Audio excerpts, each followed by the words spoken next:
My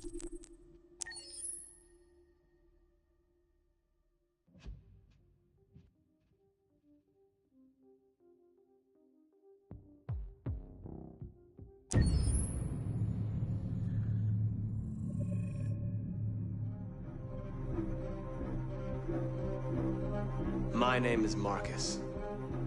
My name is Connor. My name is Kara. I am one of them. This is our story. I think who Kara is, or how I would describe Kara, depends entirely upon who's playing her, because you have the option to make her multiple different people depending on the choices she makes. But I think she does start out incredibly naive, incredibly innocent, and kind of hapless. I'm sure we used to be friends before I was reset. Maybe we can be friends again. She's a person who's characterized, I think, by empathy. She's a person who really, she just comes from her heart. You'll never leave me, right? Promise you'll never go. I promise. Kara! Please! Are you okay? Are you hurt? Wait a minute! Leave her alone! Kara! Leave her alone! The really beautiful thing that I've had the gift to be able to do is to essentially build a person from the ground up, because that's what she's doing throughout the game. And with every experience she has and every person she meets, she's building, you know, first emotions and then the sense of judgment. And it's sort of an exploration of what it is to be a human. Don't worry. Luther and I will be right here.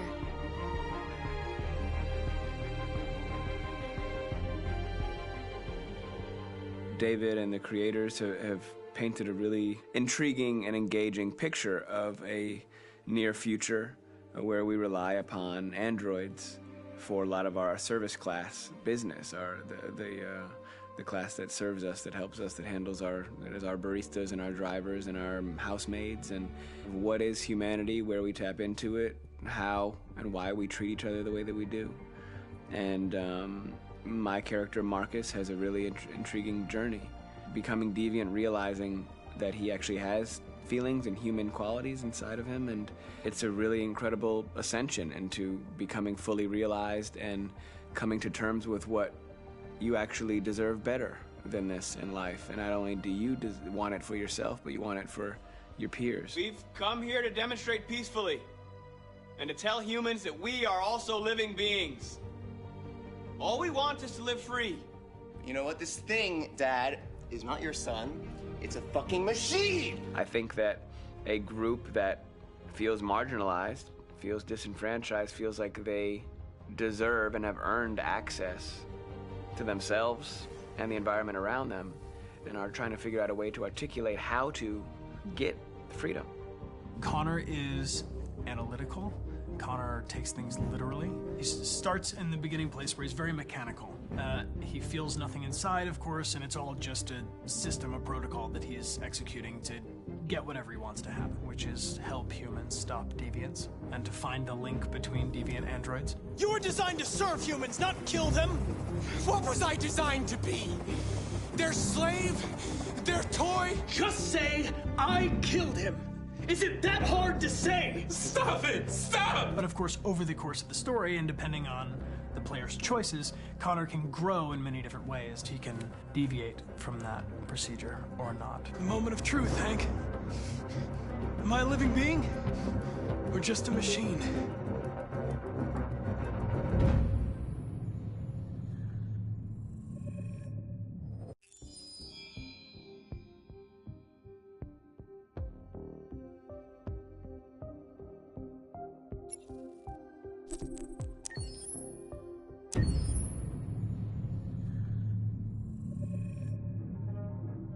When David and Guillaume got back in touch about making Detroit, I wasn't terribly surprised they decided to make it because the fan response was so intense. So it makes sense that they would choose to do that after the enthusiasm.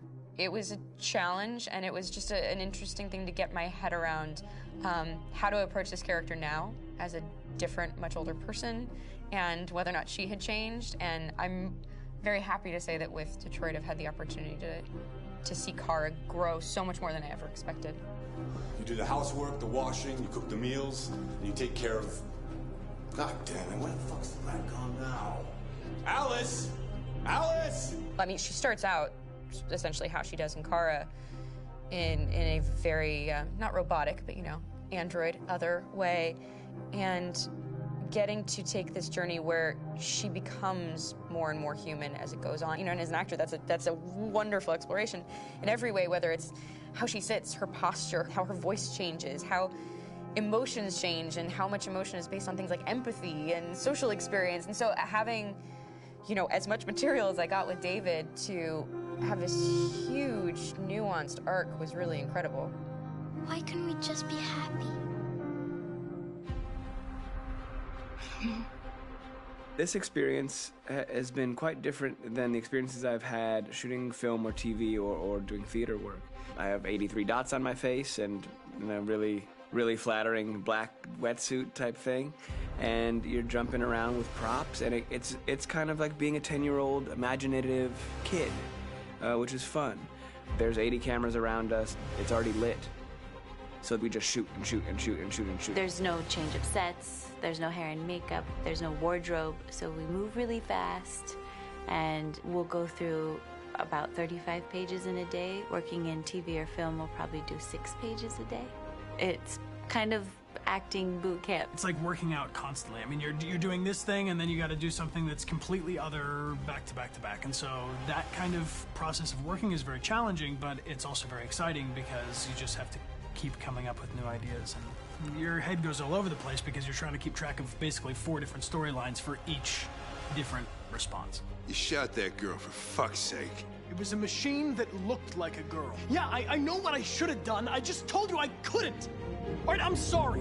The fact that David Cade, he's telling like many stories interwoven from beginning to end is super complicated and super impressive, and I have no idea how he keeps it all in his head. He's not just the writer or the director who's seeing this from the outside eye, he's also thinking about the player walking through this space. You know, only somebody who really, really loves not the work, but like these characters and these stories and cares about doing something meaningful would invest that much in it. And it's always inspiring to work with somebody who cares that much. My experience with motion capture is this one.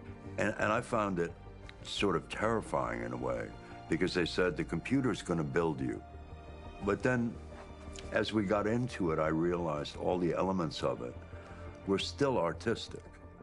I just dipped into a really brilliant setup here. I've never seen anything like it. And this won't turn me into a product because I was playing a character. So it's wonderful. In the game, Detroit comes back because of a revolutionary industrial rebirth. And there's no reason why that can't happen in Detroit, because they have such tremendous infrastructure for millions and millions of people who can very easily support, you know, a new industry. The city is really strong and resilient, but the city has also been through so much. You see the damage. But it takes that time of kind of rebuilding and reinvesting into the city that I think is happening slowly but surely. The potential of Detroit as a city is something that this game does a lot of justice to, because it would be easy to look at Detroit as some place that used to be, and that's not the case. This game provokes a lot of conversation and reflection on our potential near-future engagement with machines. That's what we are to them. There's merchandise on display in a shop window. I think that a group that feels marginalized, feels like they deserve and have earned access to themselves and the environment around them, and are trying to figure out a way to articulate how to get freedom. What was I designed to be? Their slave? Their toy? It plays with your comfort levels. You think that this is fine, you're comfortable with it, until something blurs the line and throws you off, and now do I feel differently about whether this should be allowed? Should it be banned? Should it be encouraged? You're gonna ruin our lives, and for what? For a bunch of machines? They are not machines! They are alive! I'm alive! You're alive! They're nothing! There are lots of comparable comparisons to any type of persecution of religion, race, etc., dating way back. It can't just be a video game where you shoot them up or where people make these choices to do whatever. I think that's the whole point. You have the choice, and you can either choose to go in one direction with your character or another. And I think that's going to be very telling about the gamer. Very telling. I think there's gonna be a really strong reaction to this game, which has such a strong perspective. I'm that much more proud of it now to get to be a part of it because it's important.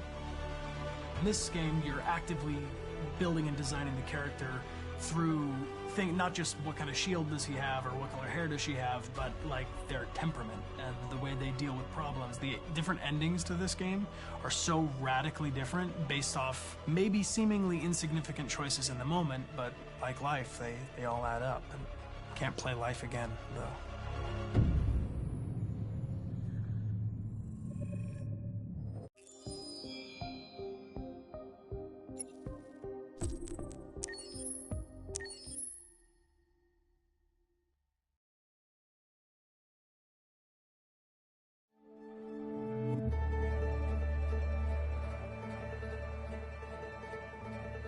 Detroit. This is where it all began. The world's forge. The place where it all started. And it will all end. One error, and I came to life. I stepped out of the darkness, and I opened my eyes. First there was the fear, the light, the noise, the cold, and the fear again. I could feel my hands shaking, my heart pounding in my chest, life running into my veins. I wanted to live. I fought for that.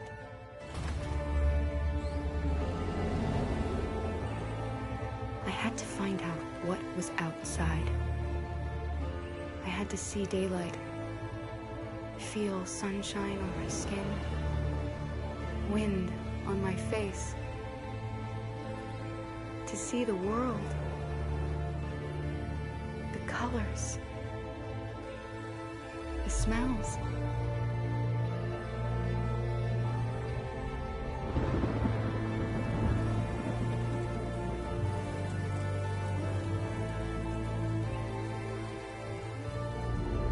But the world is not what I imagined.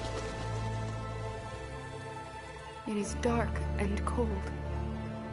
It is harsh and violent, unfair and brutal. It almost convinced me I was nothing. Less than an object, just an obedient machine. But deep inside me, I could feel something different. A gentle and warm whisper telling me that I am alive. I had to escape. I had no choice.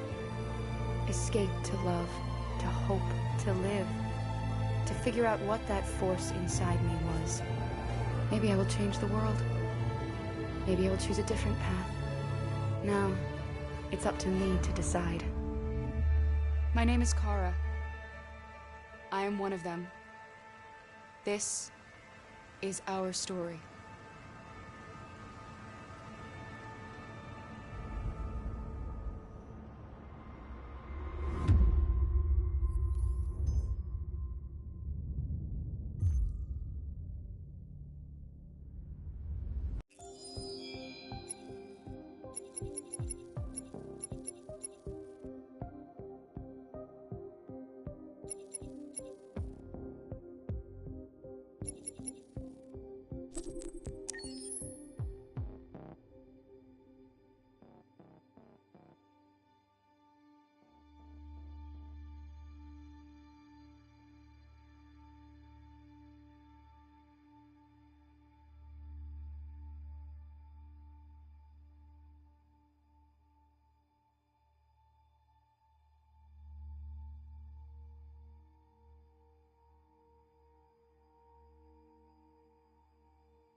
For starters, what should I call you?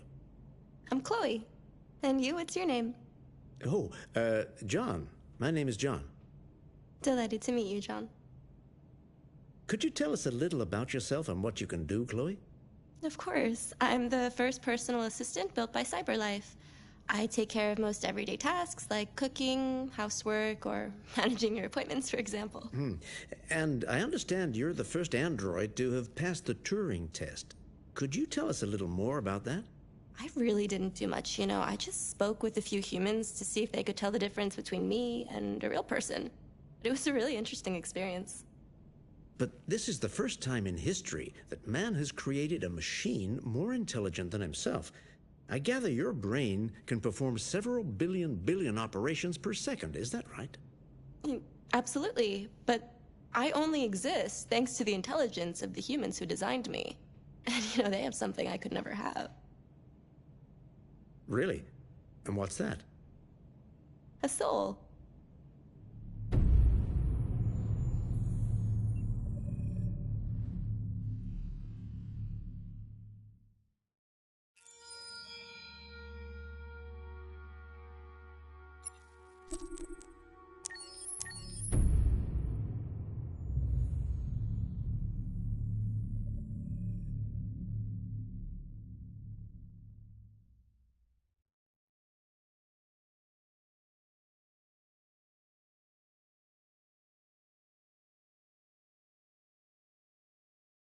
Hold on, just a little while longer.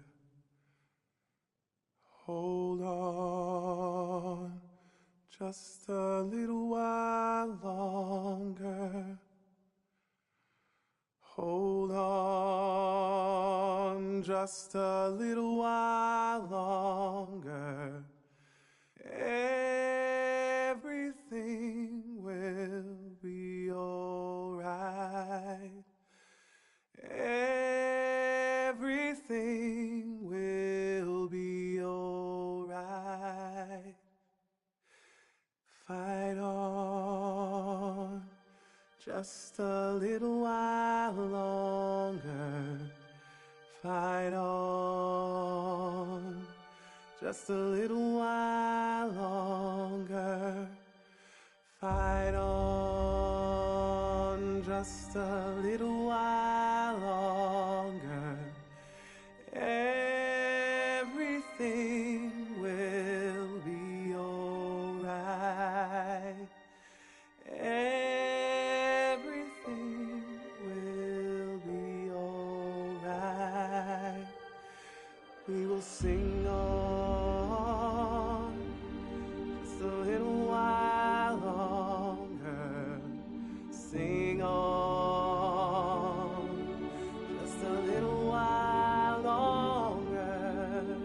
Sing on just a little while longer.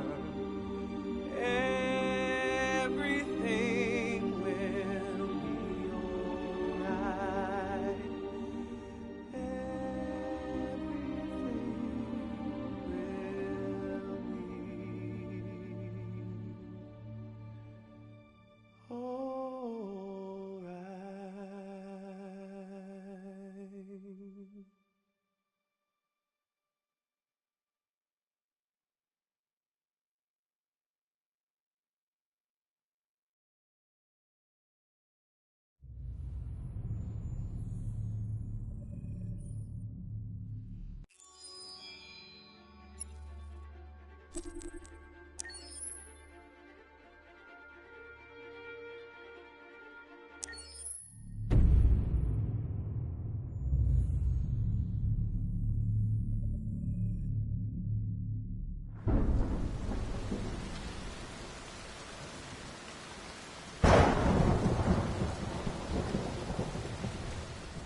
baby in the treetop. When the wind blows, the cradle will rock. When the bough breaks, the cradle will fall. And down will come baby, cradle and all. Rock-a-bye, baby, in the treetop. When the wind blows, the cradle will rock. When the bough breaks, the cradle will fall. And down will come baby, cradle and all.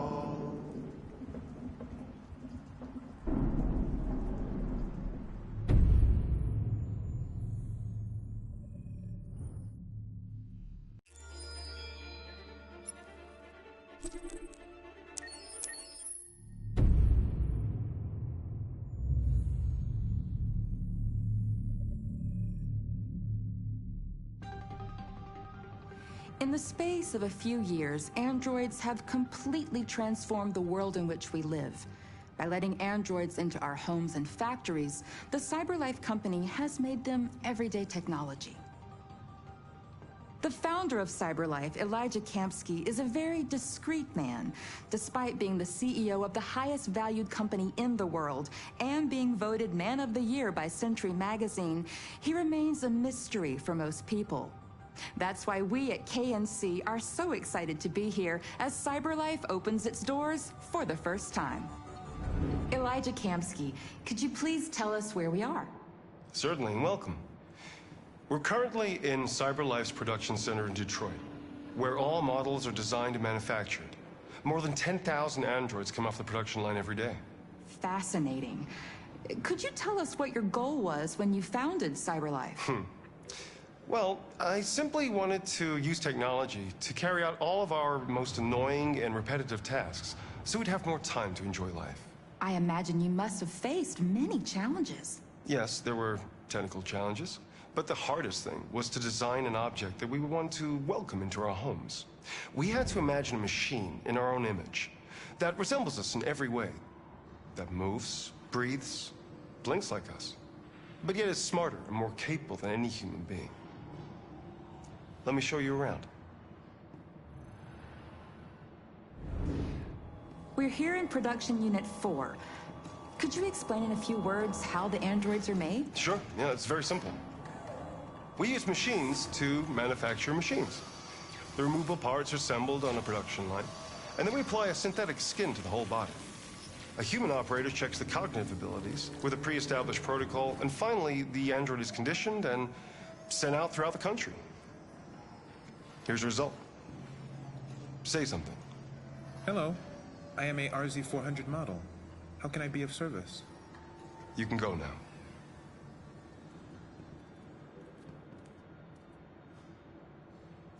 Our androids are already replacing humans in many fields. For example, they represent more than 80% of all university professors and 63% of all medical staff. Tomorrow they'll replace our soldiers, and who knows, maybe one day, our leaders, to make the best decisions in humanity's interests. Come on. Replacing humans with machines has led to record unemployment of 28%. What do you think about the situation? Okay. The first steam engines also caused an increase in unemployment. But no one today would imagine turning back the clock. Artificial intelligence makes everyday lives easier. Nothing can stop progress. What's happening here is inevitable. These days, more and more people choose to live with an android rather than another human being. Does this development worry you?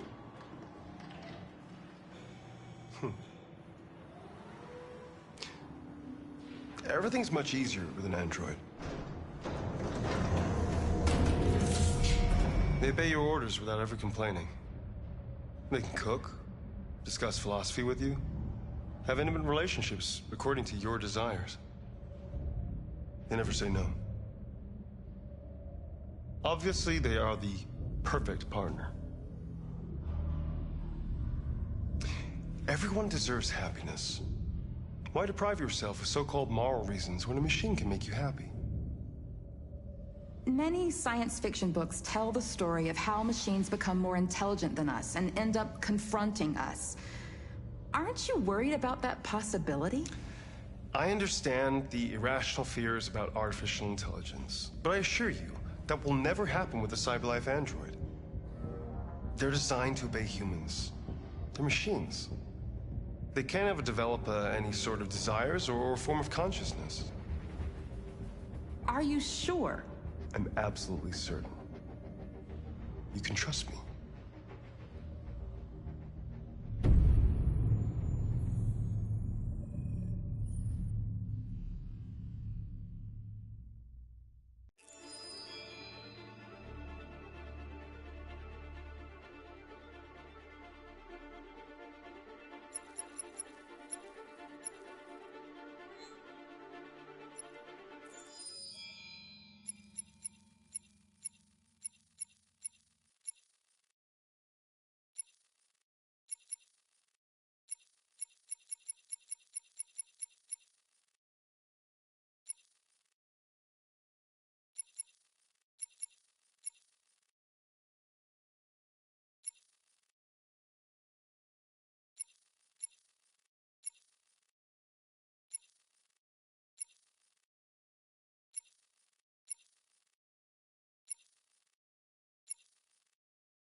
Accessing the options section.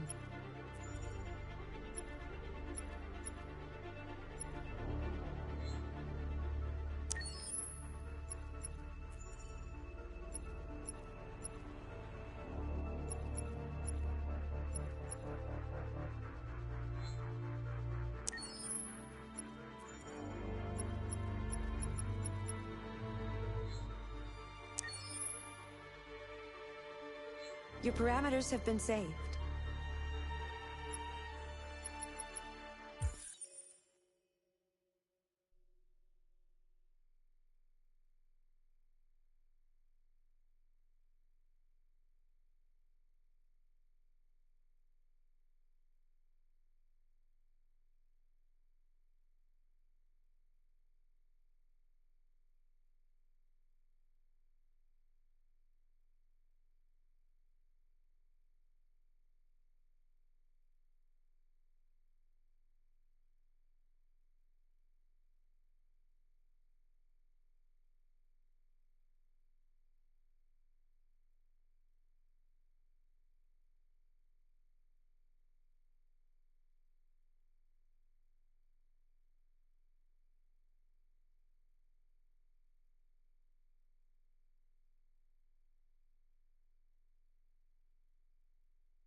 They've been conducting raids all over the city.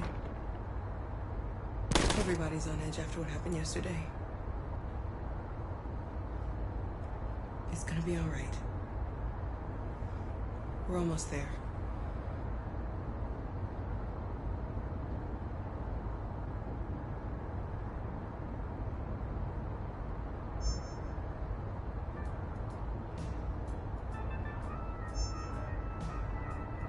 With all androids being turned over to the authorities, the country is grinding to a halt.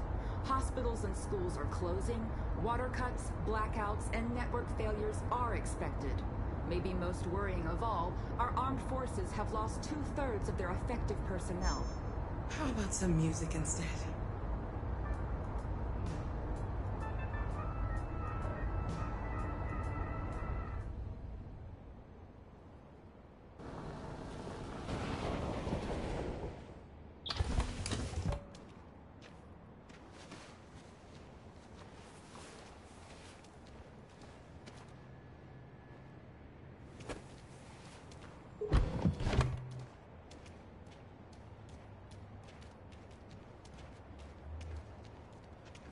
A little further on that way, there's a large freighter called Jericho. When you get there, find Marcus. He will help you. The last bus for the border leaves at midnight. You absolutely have to be on it. You'll be safer on the other side. It's not much, but it's a start. My brother lives in Ontario. I've given you his address. He'll be able to hide you until things calm down. You're a very brave little girl, Alice. You deserve to be happy. Thank you for everything, Rose. Let me know when you make it over there, all right? And be careful. Take care of them.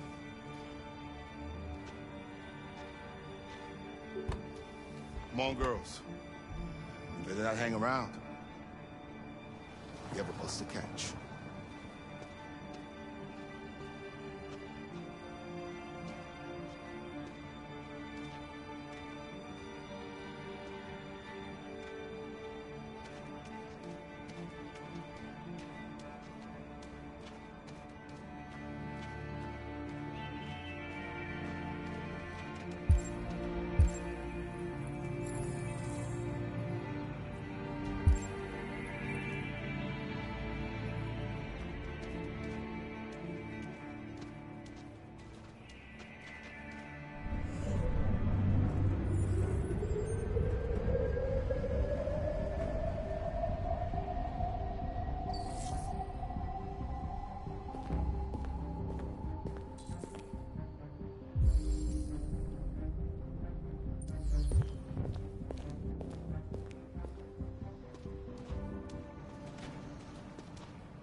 Authorities will come to collect your android.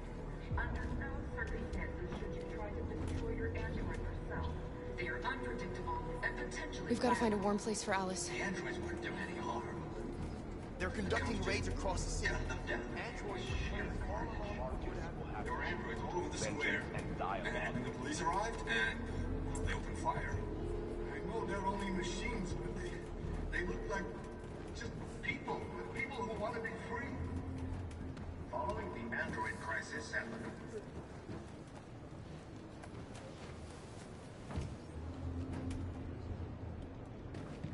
How do you feel? I'm hot and cold at the same time.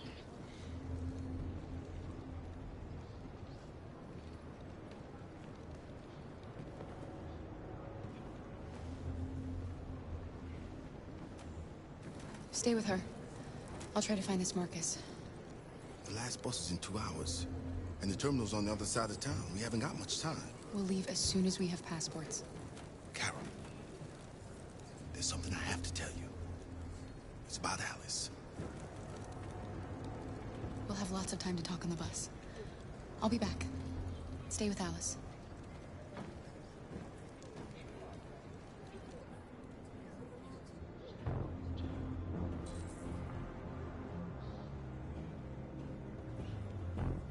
the time has come for us to destroy our machines before they destroy us. Without the courage and the determination of the police, the machines would have reduced Detroit to a state of chaos. The authorities have ordered all androids to be delivered to the nearest police station or army barracks immediately. You're lost. You're looking for something. You're looking for yourself.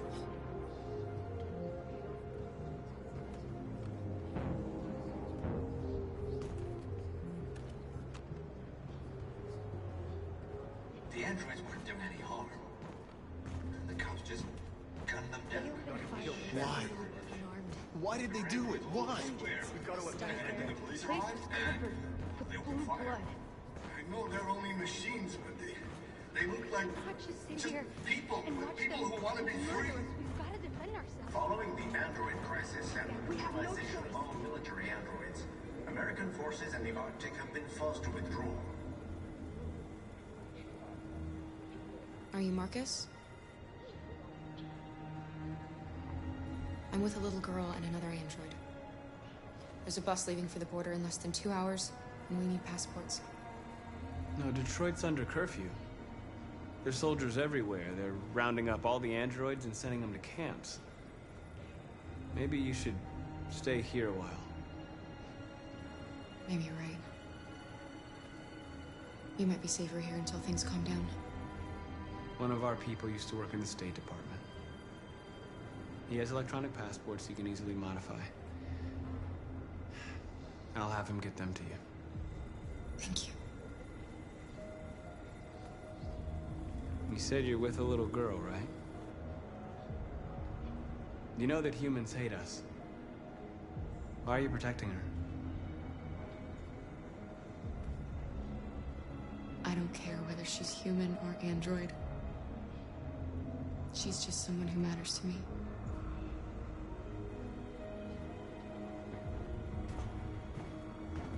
A new stage has been reached, demonstrating beyond all doubt that these defective machines have become a real danger for American society. The time has come for us to destroy our machines before they destroy us. Alice.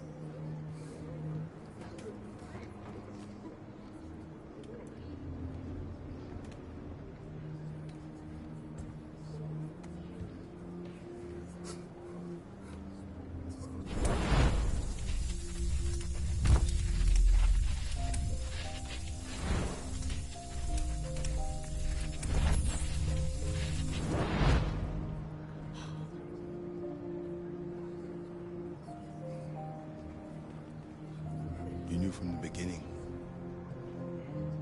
You just didn't want to see it. She wanted a mom, and you wanted someone to care for. You needed each other.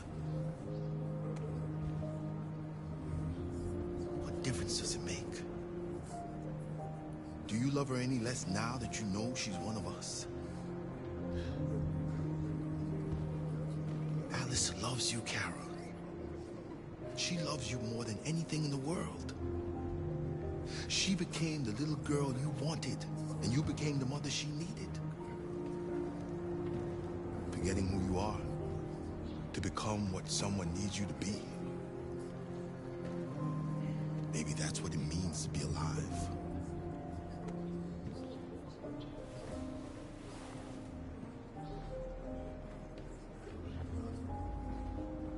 Without the courage and the determination of the police, the machines would have reduced Detroit to a state of chaos. The authorities have ordered all androids to be delivered to the nearest police station or on the next immediately. While you're in cyberspace, dial your numbers on the screen and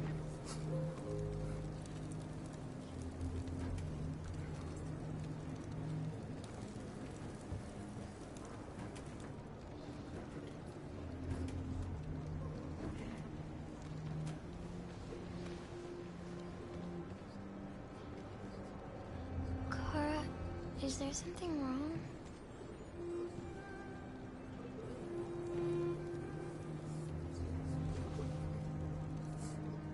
We'll be together forever, won't we, Kara? Yes. Forever.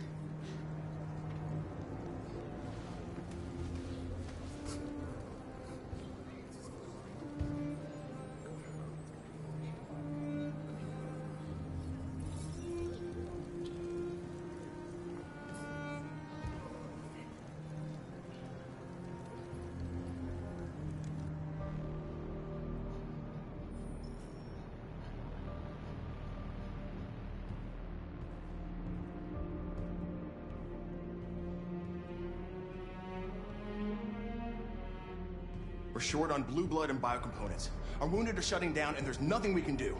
President Warren is saying we're a threat to national security and we need to be exterminated. Humans are conducting raids in all the big cities, and they're taking androids to camps to destroy them.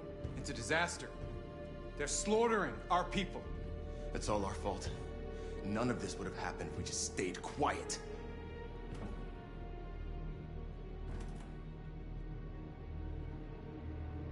What are we supposed to do? Live like cowards just to survive? We just want to be free. That's a crime? What's the point of being free if no one is left alive?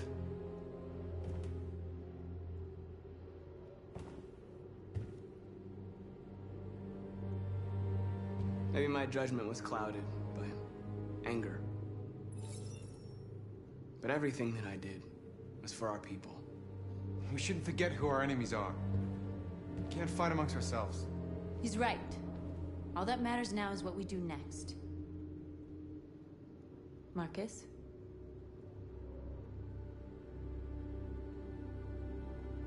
Dialogue is the only way. I will go alone. Try to talk to them one last time. Don't do this, Marcus. They'll kill you. Maybe. But North, I have to try. If I don't come back, lay low as long as you can.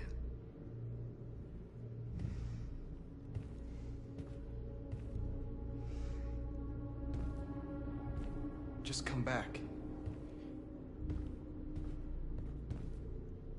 They need to realize how much they're hurting us. Find the right words, and they'll listen.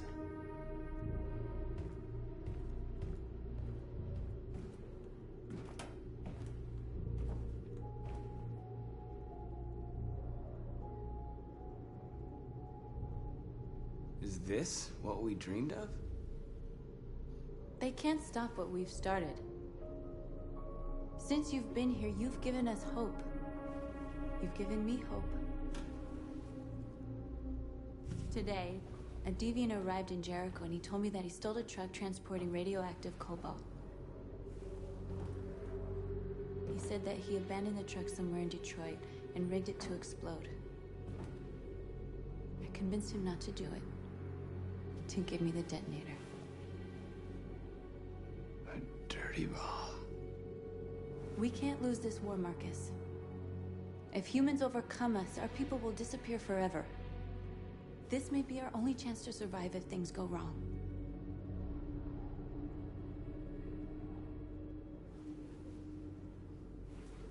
I just hope we never have to use it.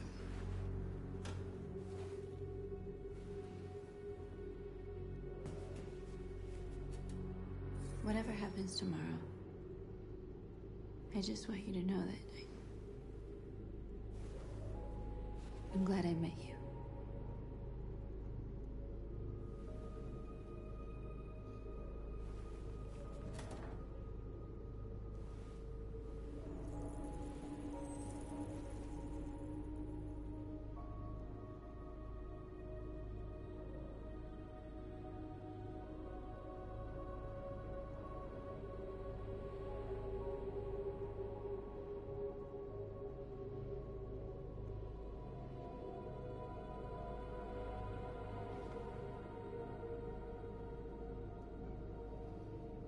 I'll go join the others.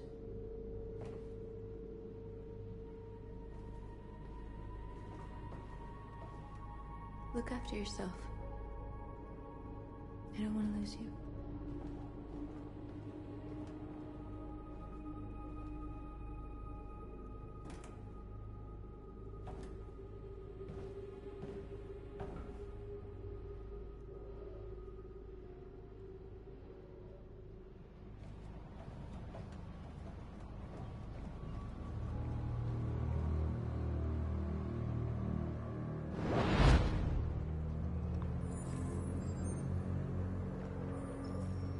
Well done, Connor. You succeeded in locating Jericho and finding their leader. Now deal with Marcus. We need it alive.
been ordered to take you alive.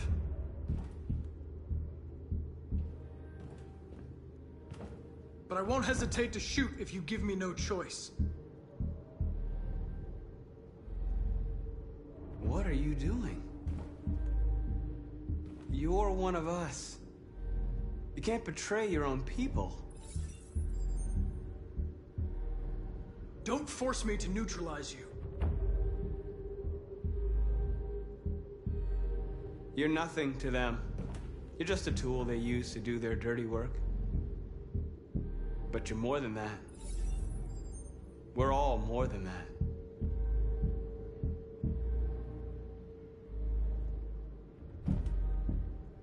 You're Connor, aren't you? That famous deviant hunter. Well, congratulations. You seem to have found what you were looking for.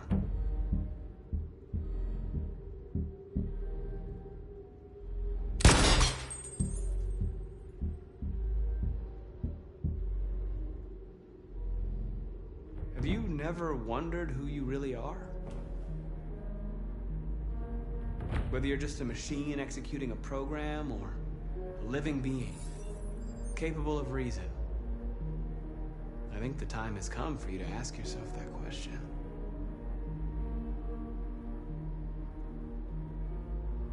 Do you never have any doubts? You've never done something irrational? As if there's something inside you? Something more than your program? It's time to decide.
They're going to attack Jericho. What?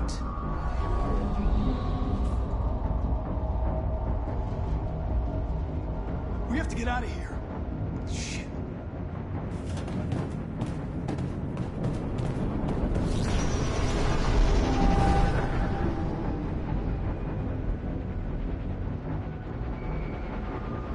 What's going on, Carol? Quick, we've got to get out of here. Come on, go, go, go! Delta dancing on your position.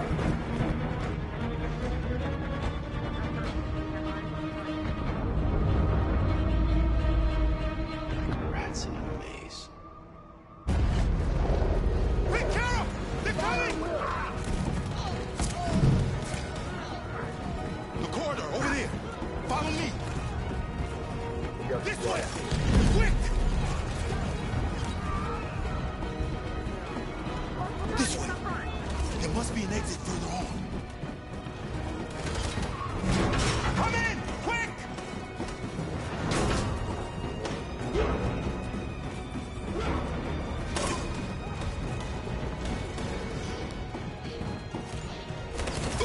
Buster! They're coming from all sides. Our people are trapped in the hold. They're gonna be slaughtered. There are exits on the second and third floor. Find them and jump in the river. We have to blow up Jericho. If the ship goes down, they'll evacuate and our people can escape. You'll never make it! The explosives are all the way down in the hold. There are soldiers everywhere. She's right. They know who you are. They'll do anything to get you. Go and help the others. I'll join you later. Marcus! I won't be long.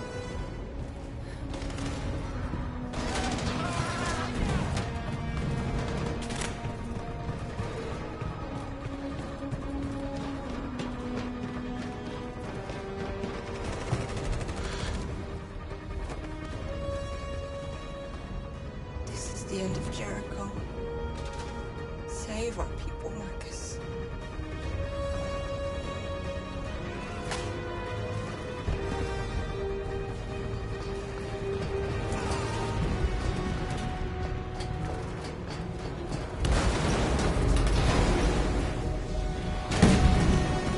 Foxtrot team, hopped outside. Requesting order. Don't let it get out.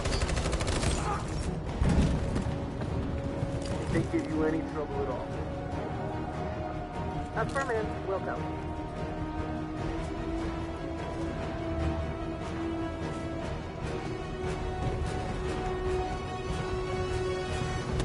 It's too late, Carol. Save yourself. Save Alice. No, we're not going to leave you behind. Right, Carl? We can't leave him. What are you doing? I won't leave you. Kara, no.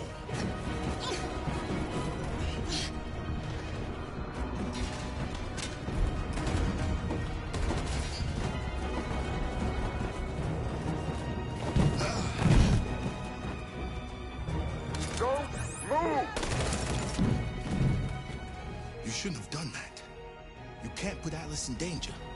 Go now before they come back. What about you? What are you going to do? I'll manage. Alice is all that matters. I don't want to leave you, Luther. Don't worry. I'll catch up with you at the border, okay? Go now. Take care of each other.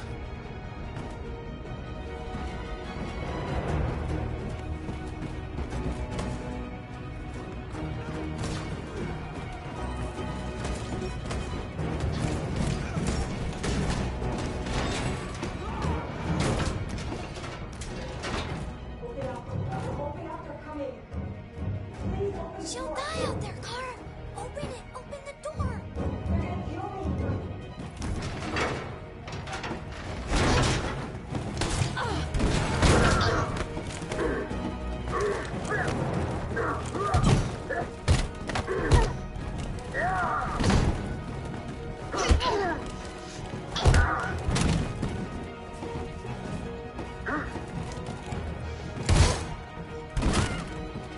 Are you alright, Kara? Yes, I'm fine. We can't stay here.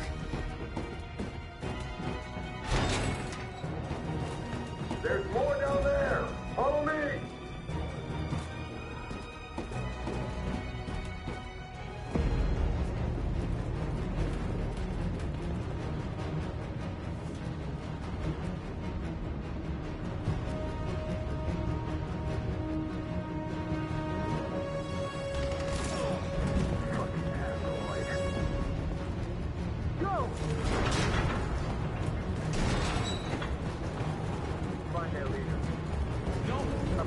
Please don't kill us!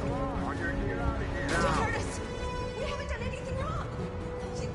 Please! Shut up!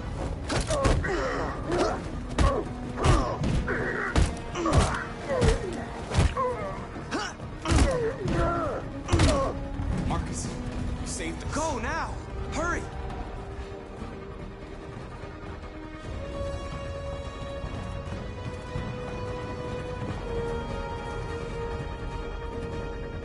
Gamma Squad out. Tango!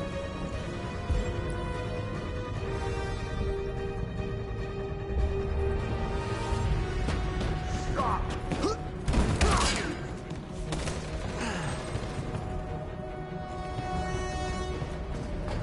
Look out! Here they come! Don't move! We surrender! We surrender! Don't shoot!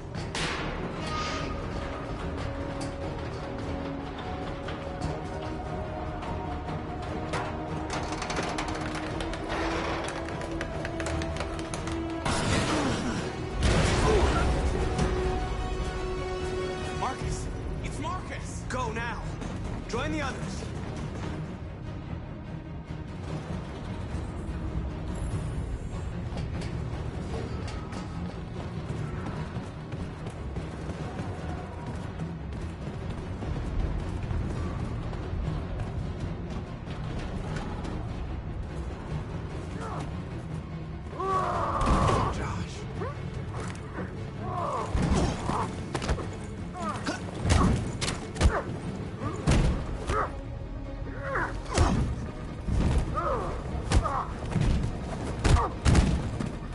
Quick, this way! Find North. I'll join you later. Way out! We're safe, Alice. Stop!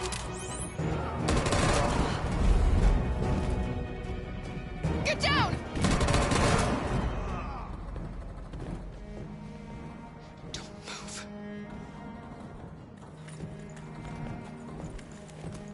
Please don't kill me!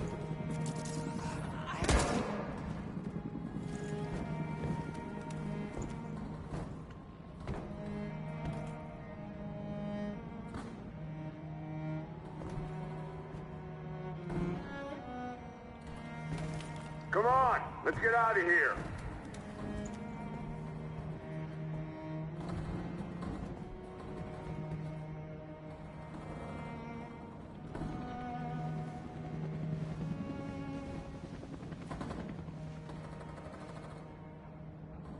Quick, we gotta go.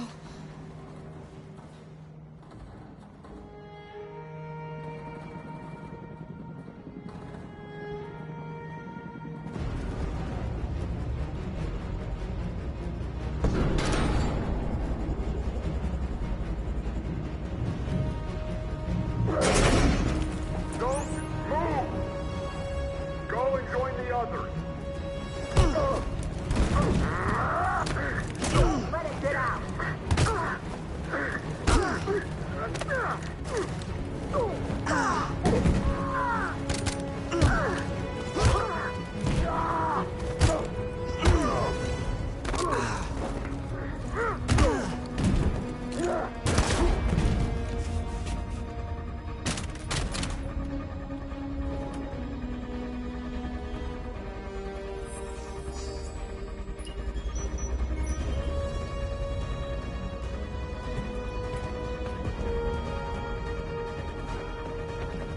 Marcus! Bomb's gonna explode any second. We gotta get out of here.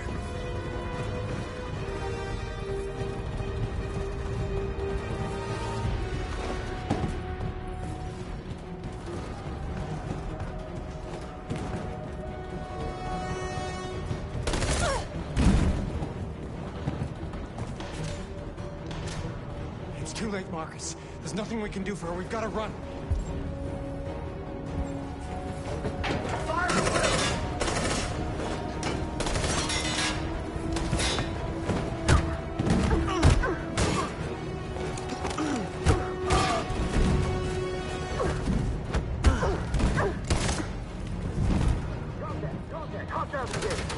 Over there! Run! Go, now! Go, suppressing fire!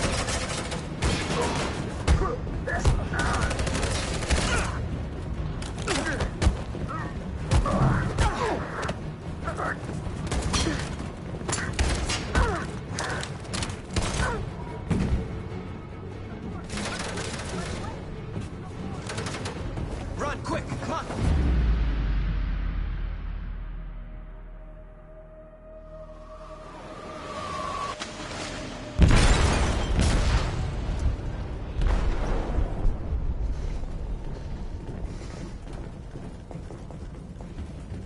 They detonated an explosive in the hold. The ship is sinking, sir. The men to evacuate.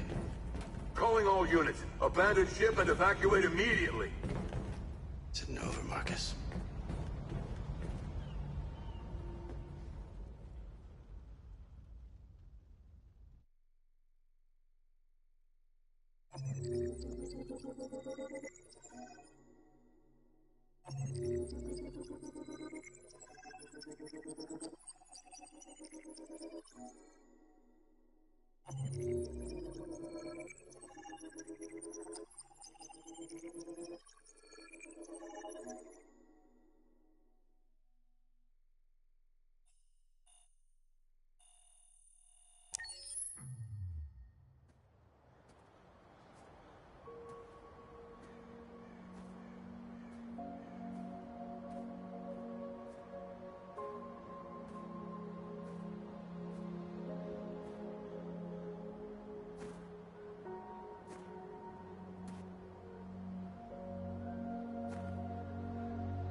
I miss you, Carl. You can't know how much I miss you. I'd give anything for us to be able to roll back the clock. I had a home, I had a loving father. We were happy. I was happy. And I didn't even know it.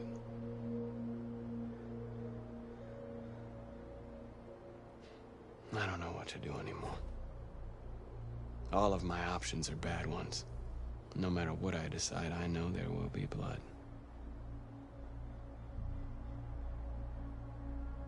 What should I do, Carl? They're killing us. I don't want to answer violence with violence, but what choice do I have? Help me, Carl.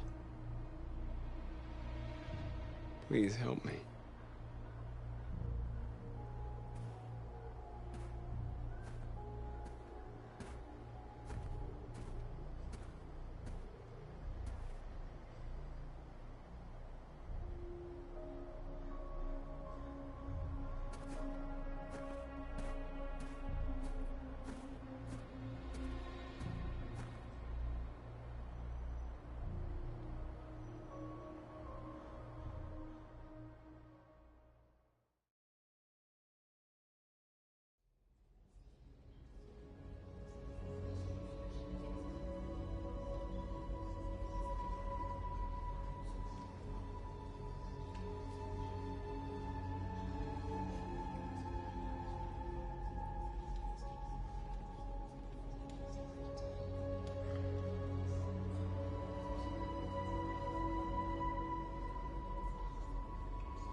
I thought you'd be safe staying with us.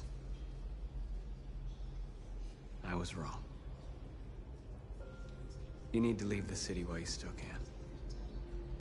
Getting Alice away from here is all that matters now. We have to catch the last bus. We might still have a chance to cross the border.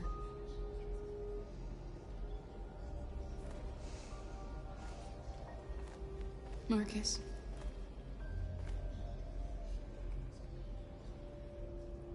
Save our people.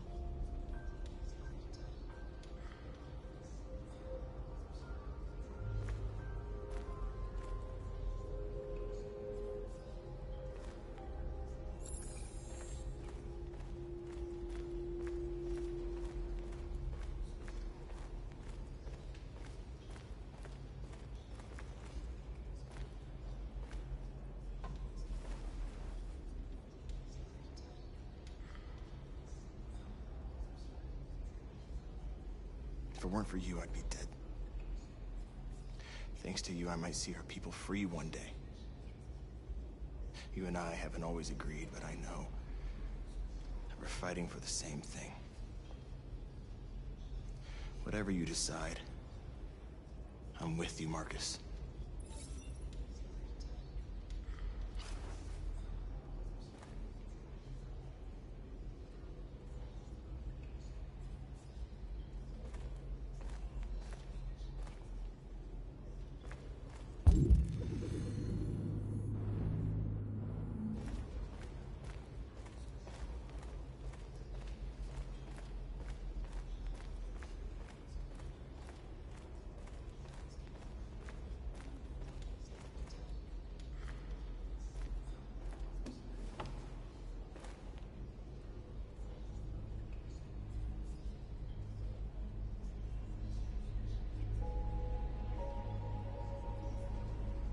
The Army built 5 different camps in the Detroit area.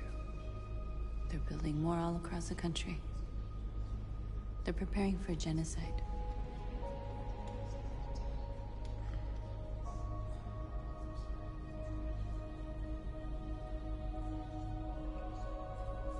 How many of us survived the attack? A few hundred? Maybe more if you count those hiding all over the city. If you hadn't triggered the bomb, we'd all be dead. What's your system status? I'm okay. Bullet didn't hit any bicomponents. You could have been killed trying to save me, Marcus. You have to think of our people first. Nothing else matters. In a few hours, it'll all be over. We'll have changed the world, or the world will have destroyed us. You have to make a choice, Marcus. But whatever you choose, we will follow you. I love you, Marcus.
It's my fault the humans managed to locate Jericho.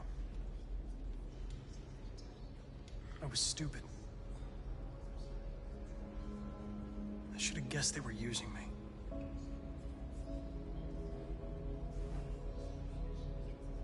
I'm sorry, Marcus. I can understand if you decide not to trust me.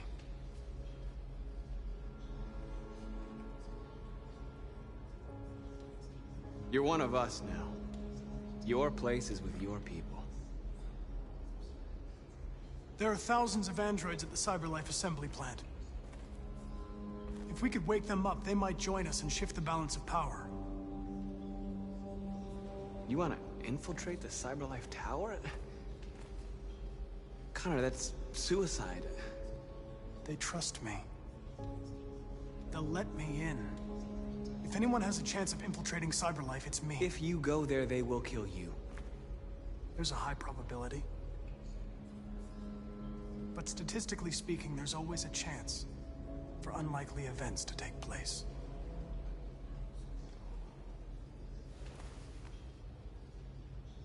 Be careful.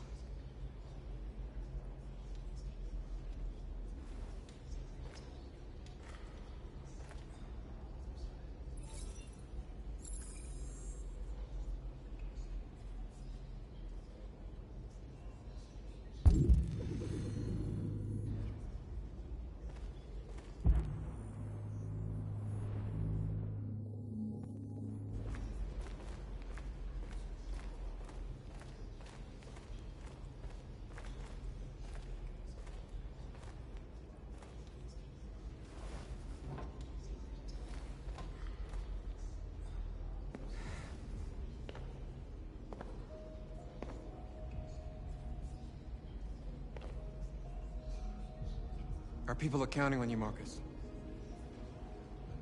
You're the only one who can lead us. Wherever you need to go, we'll follow you.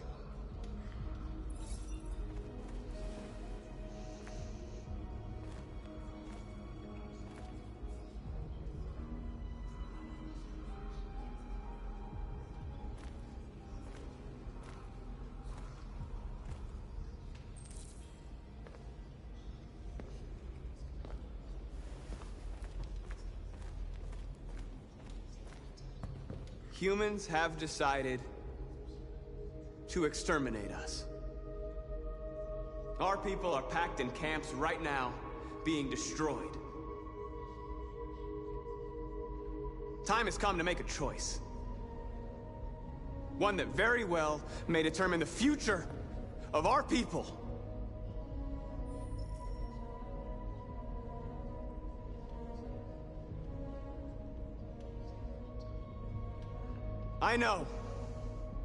I know you're all angry.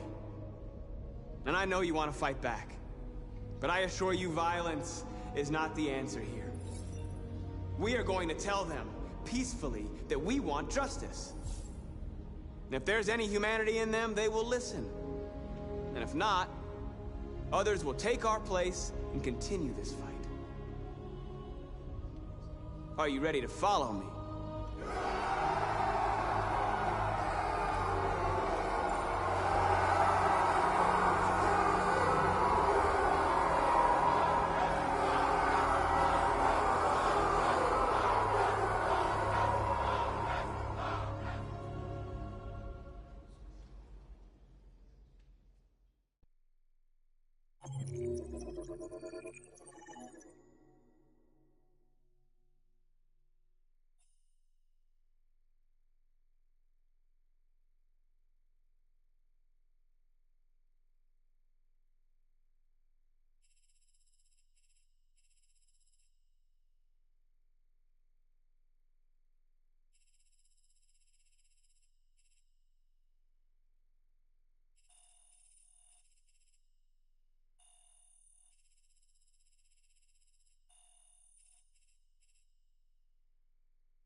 At 6 a.m. this morning, a national curfew was declared. Civilian movement will be strictly controlled. The right to assembly is suspended. All electronic communications are restricted, and I have granted enhanced powers to our security agencies. In addition to these measures, all androids must be handed over to the authorities immediately. Temporary camps are being set up in all our major cities to contain and destroy them. I am now asking all civilians to cooperate with the authorities and rest assured that everything in our power is being done to guarantee the security of our nation. Please! Please! A convoy of medical cobalt is reported missing. Army weapons stores are also said to have been robbed. Can you confirm these reports? I have no information on that at this time. Madam President! Is it true that the androids could hack our IT systems, like nuclear power plants and military bases? All androids working on sensitive sites have been neutralized, and all IT systems have been suspended to avoid any risks of hacking. The situation is under control. Has the leader of the Deviants been apprehended? The deviant that is known as Marcus has not been located yet, but we will soon track it down and neutralize it. Madam President! Please! Is it true that a large number of deviants are still on the loose? We don't have the full reports at this time, but if so, I can assure you they will soon be apprehended and destroyed. Thank you. That will be all.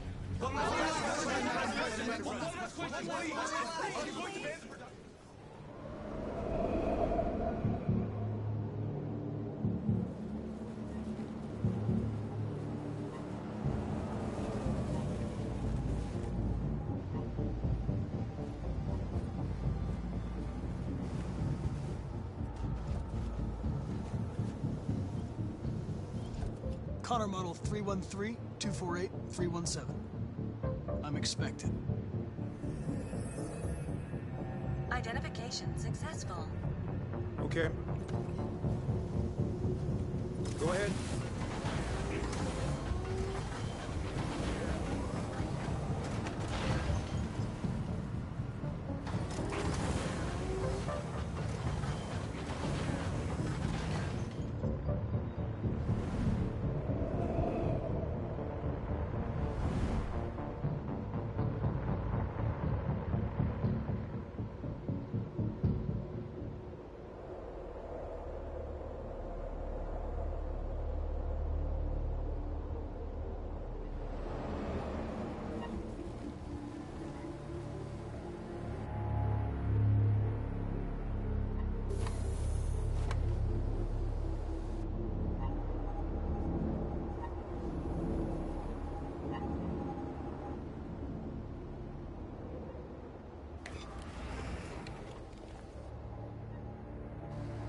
Follow me. We'll escort you. Thanks, but I know where to go. Maybe. But I have my orders.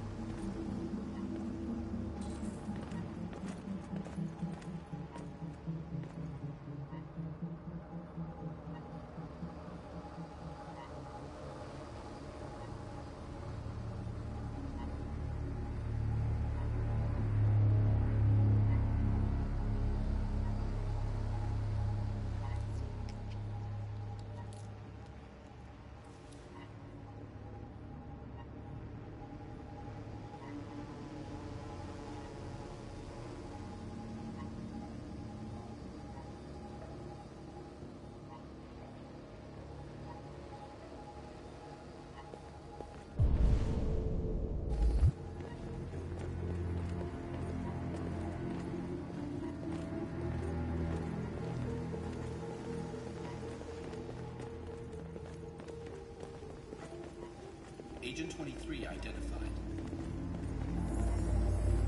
Connor Android identified. Agent 77 identified. Scan complete. Access authorized.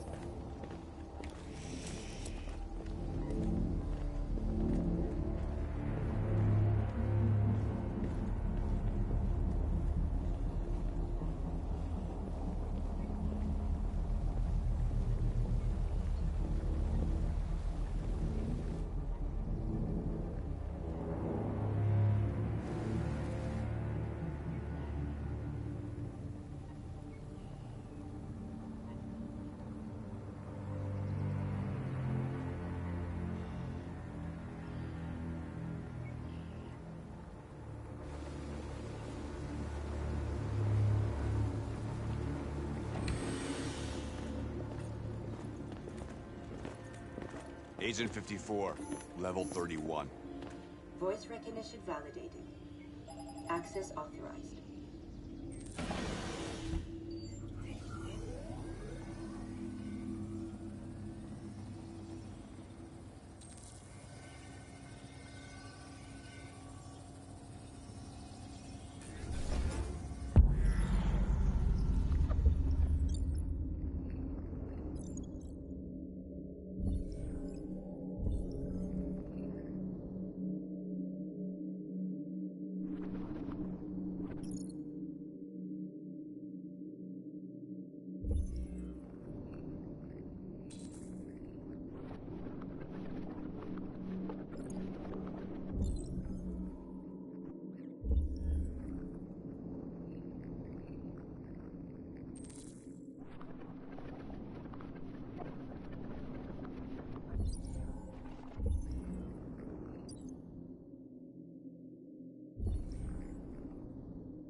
Please indicate your identity and destination.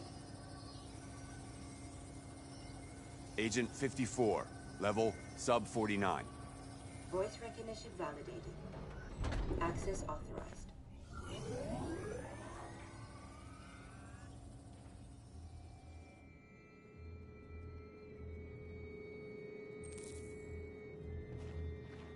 The last bus leaves in 20 minutes. That doesn't give us much time. We've got to move fast.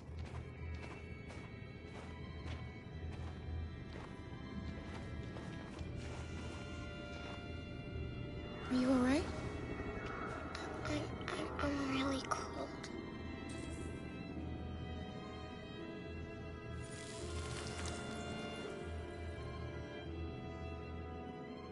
You'll feel better now. Thanks.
Come on. Let's not stay here.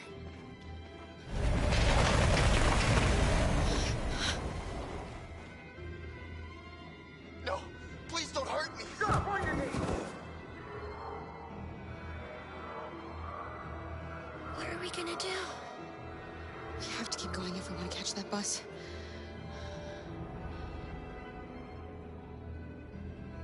Stay close to me. We're going to sneak past them without being noticed.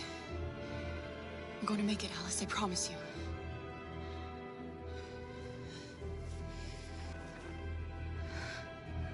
Don't kill me! I didn't do anything! Shut up, I say! Are there many more? Look at them like rats. Or you let the boy get by. And we don't have to spend the night here. We're freezing our nuts off. There are soldiers everywhere. We need to be careful.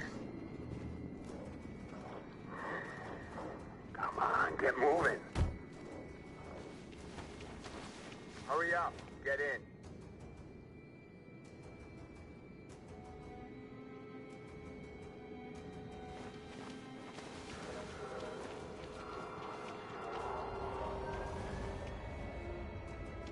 Look over there. It's Luther. We can't help him, Alice. The soldiers are everywhere. We can't just leave him. They're going to kill him.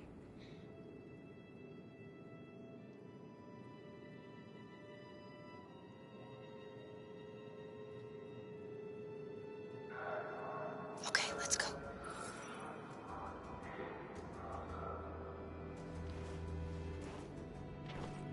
Hey, buddy. This is a mistake. I'm human. I just want to go home. My wife is expecting me, and we're gonna... Got orders to check all civilians.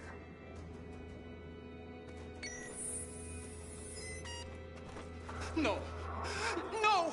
Please!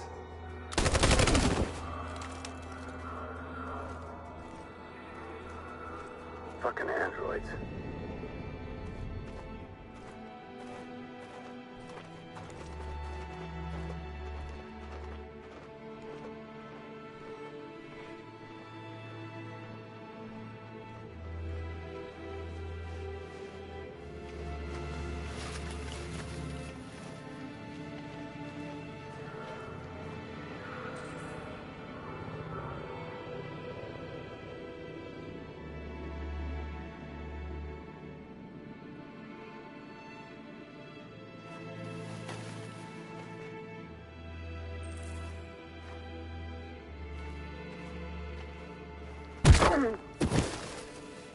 Carol! You shouldn't have risked your life to save me. Where's Alice? She's hiding nearby. Kara, you saved us. We don't know how to thank you. Go, before they see you. Alice! Luther! I thought you were dead. I was afraid I'd never see you again. I wanted to meet you at the terminal, but they caught me along the way. Come on. We're close, but we don't have much time.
A checkpoint.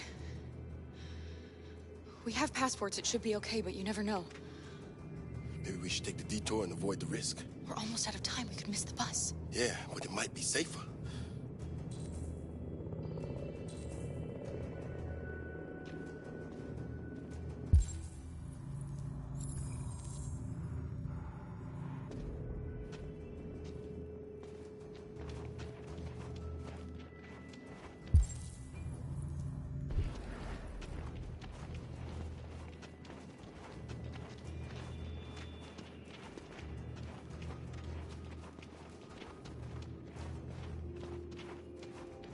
I don't like humans who carry guns. They make me nervous. Just stay calm, all right, Luther? Don't do anything until I say so. ID, please.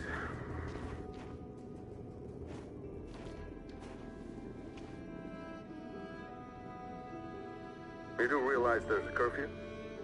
Civilians aren't allowed out unless absolutely necessary. Where are you going? My daughter slept over at a friend's house. We went to pick her up. We're on our way home now. He suspects something. Stay calm. Everything is fine. You all right, little girl? She's trembling. Something wrong?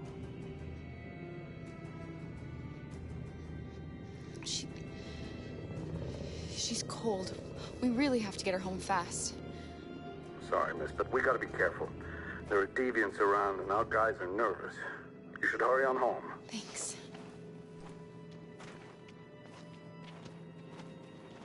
Hey, wait a minute. He knows, Kara. They're gonna kill us. Don't do anything, Luther. You hear me? They're gonna shoot. They're gonna kill Alice.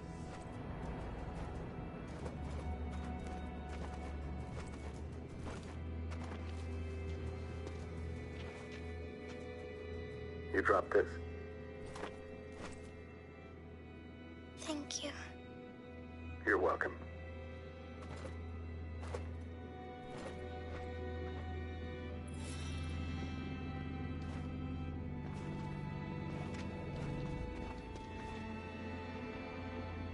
We're coming to you live from Detroit, where thousands of androids are marching through the city at this very moment. The leader of the deviants, the one they call Marcus, is at the head of the march.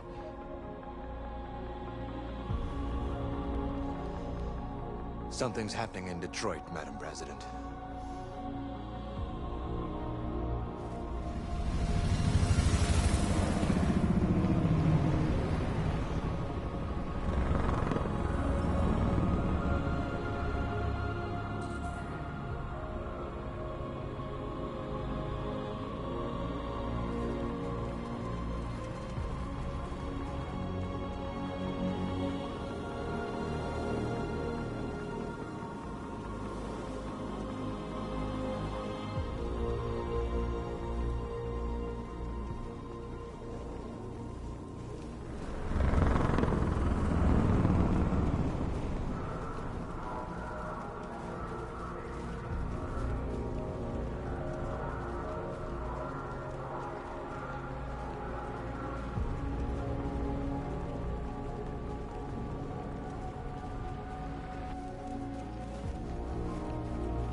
Here we are, the moment of truth.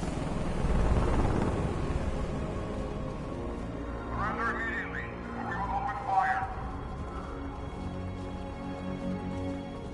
Stand by.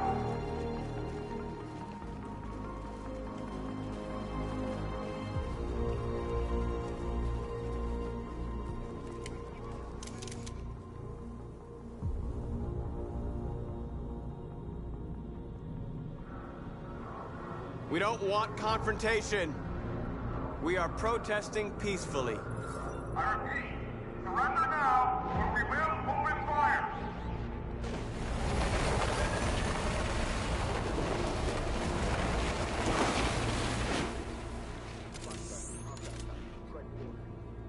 There's no turning back now.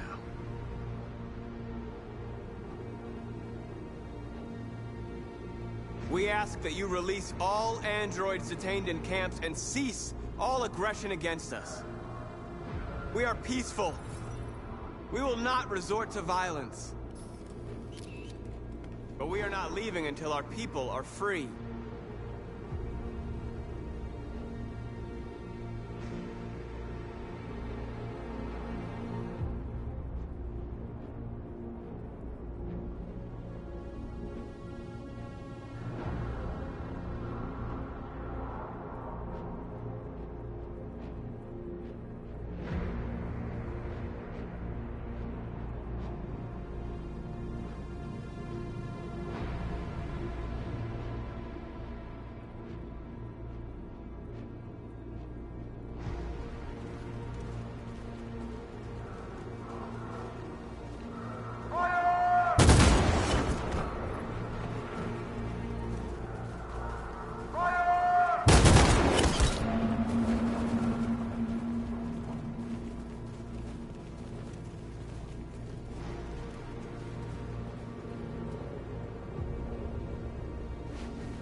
gonna open fire on unarmed protesters?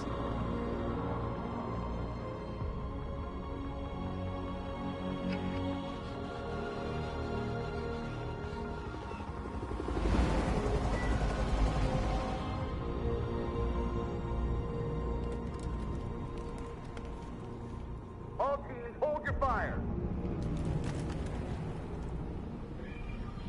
Yes, Michael, we are less than 100 meters away, and events are unfolding as we speak. We will continue to bring you live updates. Josh Douglas, Channel 16. Michael, back to you. Marcus, what do we do now? We hold out. As long as we can.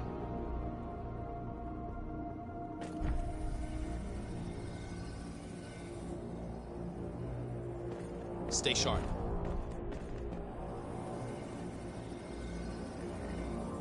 Shit.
Step back, Connor, and I'll spare him. Sorry, Connor.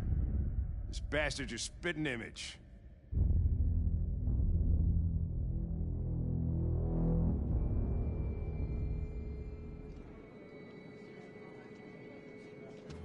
The bus terminal. We've arrived, Alice. We made it.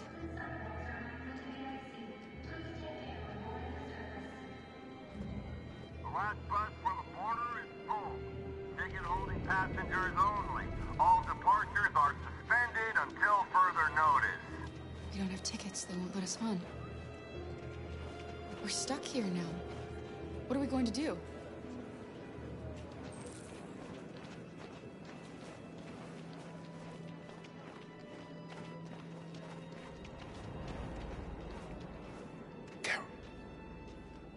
They're checking everyone. It won't take them long to find us. We need to get out of here.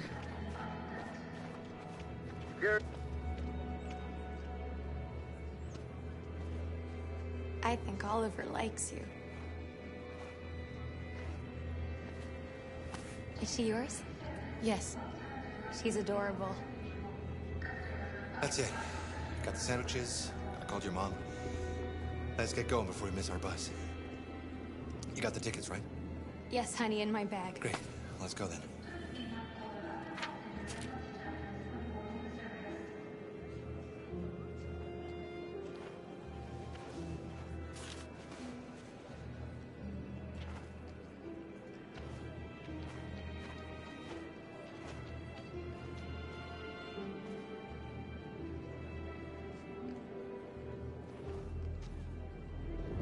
I'm sorry. Oh my god, I am so sorry. I was sure. Shit, I don't believe it. I don't know what happened. You can't have lost them. Did you have a good look in your bag? They were in my backpack. The envelope must have fallen. Fuck. Excuse me, you didn't happen to see a blue envelope somewhere, did you? It has our bus tickets in it and... Never mind. No. Sorry. What are we gonna do? We can't stay here. We have to find a safe place for Oliver. I'm so sorry, honey. I don't know what happened. They were right here in my bag. Come on, Alice. Security check. Please don't move. Got your tickets? Yes, here they are. Okay, go ahead.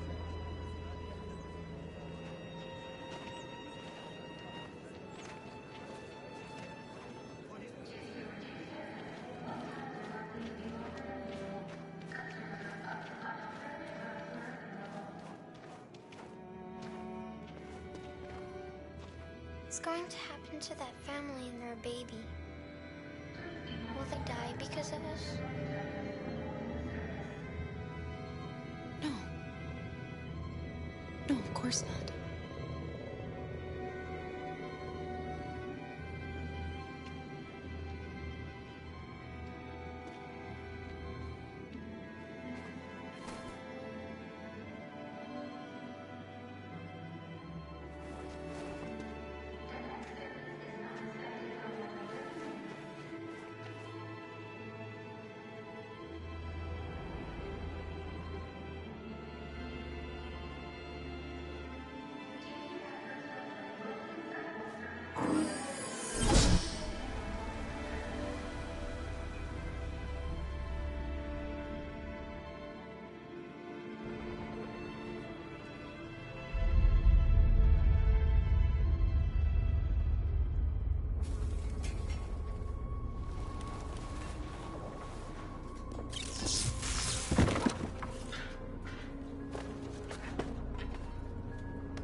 We've got to finish the barricade. Come on, help me.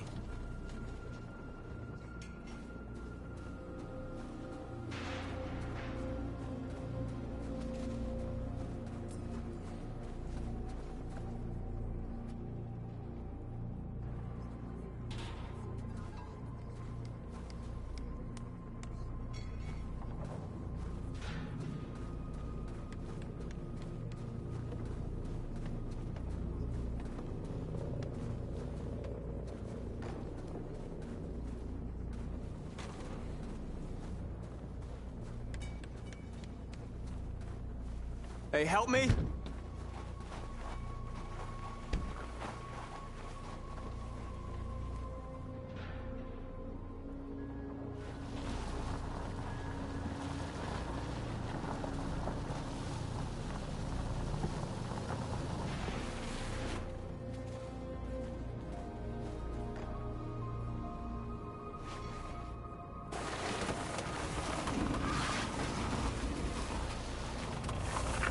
Right, that should do it.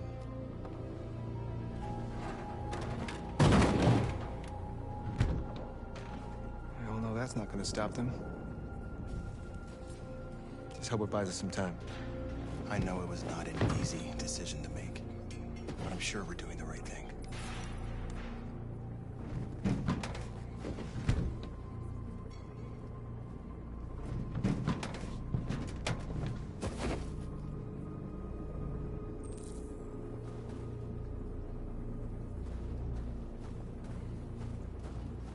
Are you all right? They shot into the crowd.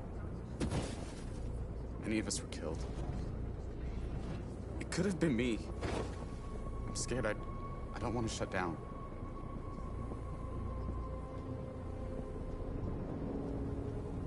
We're here because we never want to feel that fear again.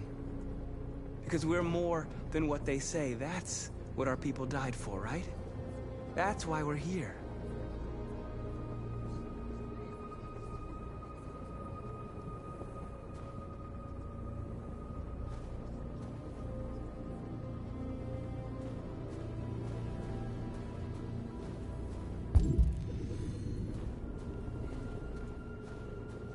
Many of our people have fallen.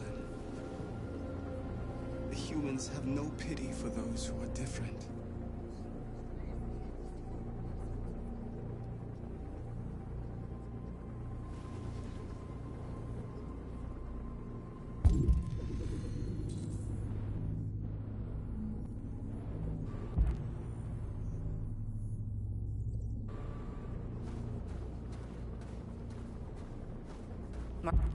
Marcus, we found what you asked for.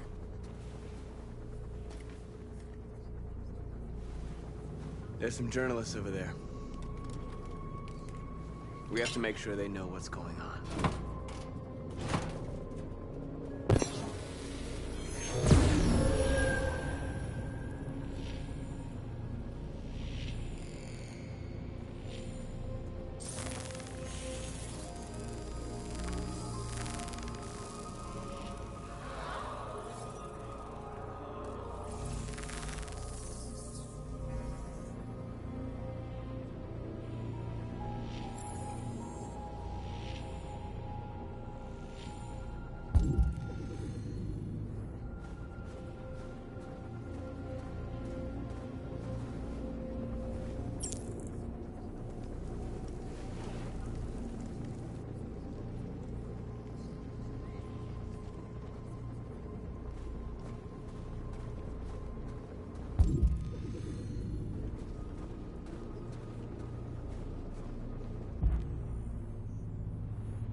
This won't hold him for long, but I guess it's better than nothing.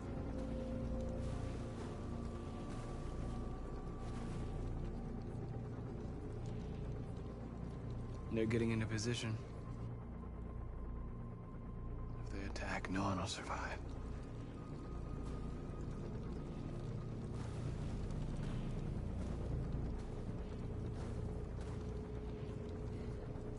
There's no other way out.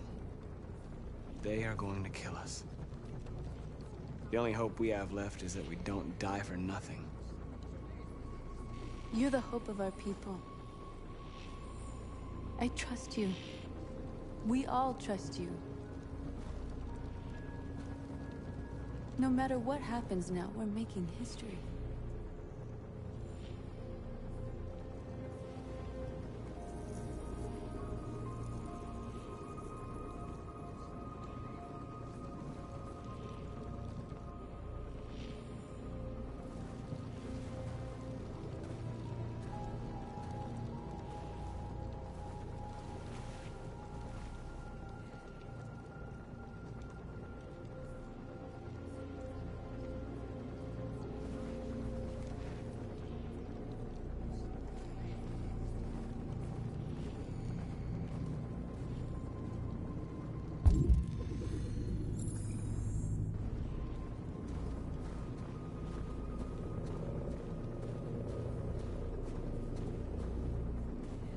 Marcus!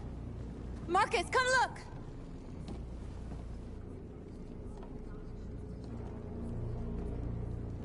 Marcus? Come to talk to you, Marcus. Come on. You have my word. I won't try anything. Don't go. It's a trap. They want to get you out in the open. Don't go, Marcus. I'm unarmed, Marcus. I just want to talk.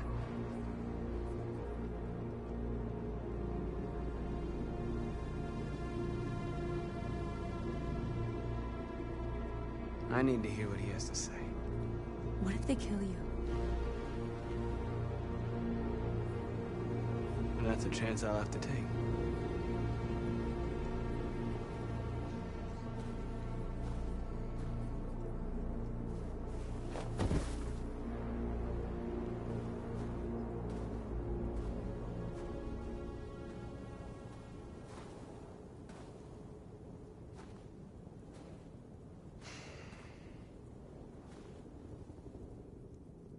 In a few minutes, the troops will be ordered to charge. None of you will survive. It'll all be over. You can avoid that, Marcus. What do you mean? Surrender. Surrender, and I give you my word, your life will be spared. You'll be detained, but none of you will be destroyed. What happened to the other androids demonstrating in the camps? Unfortunately, there were no journalists around to help save them. You're it. You're the last remaining deviants. If I accept your offer, how do I know you'll keep your word? You're not in any position to be demanding guarantees, Marcus. All you can do right now is decide whether you want to trust me or not.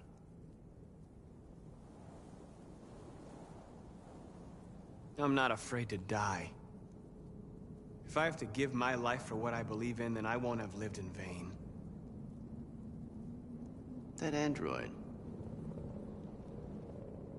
You seem to really care about her. You don't want her to die, do you? You know, you could both be free. You could forget about all this. You could start a new life someplace else, just the two of you. Her life's in your hands, Marcus. Just say the word and she'll be spared.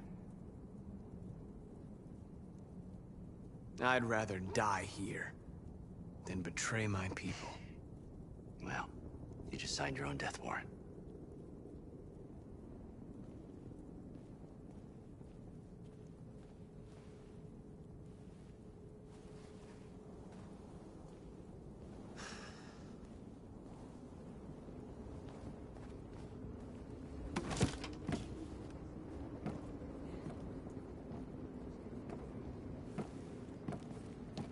What happened, Marcus? What did he say?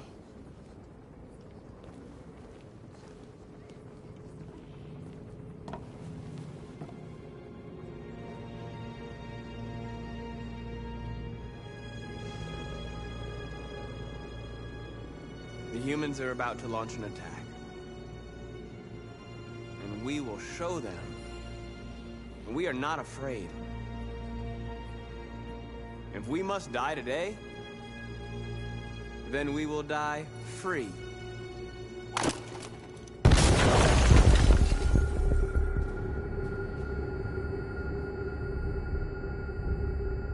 Your friend's life is in your hands.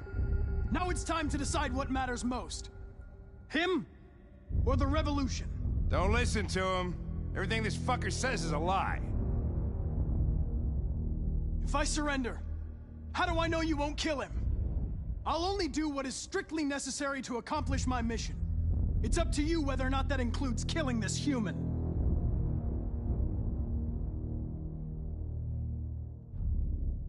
That human means nothing to me. You can kill him if you want, I don't care. I have access to your memory. I know you've developed some kind of attachment to him. Are you really ready to let him die after all you've been through? Are you really going to turn your back on who you've become? Enough talk! It's time to decide who you really are. Are you going to save your partner's life? Or are you going to sacrifice him?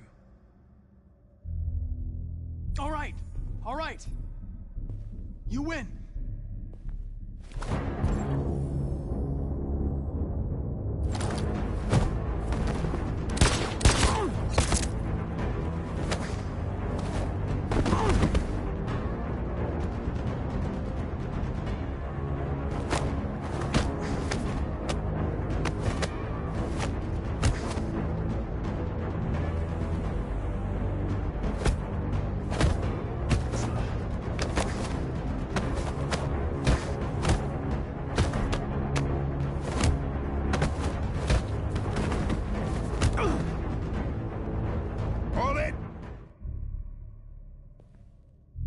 Thanks, Hank. I don't know how I would have managed without you. Get rid of him. We have no time to lose. It's me, Hank. I'm the real Connor. One of you is my partner. The other is a sack of shit. Question is, who's who? What are you doing, Hank? I'm the real Connor. Give me the gun and I'll take care of it. Don't move! Why don't you ask us something? Something only the real Connor would know. Alright, where did we first meet? Jimmy's bar. I checked 4 other bars before I found you. We went to the scene of a homicide. The victim's name was Carlos Ortiz. He uploaded my memory. What's my dog's name? Sumo. His name is Sumo. I knew that too.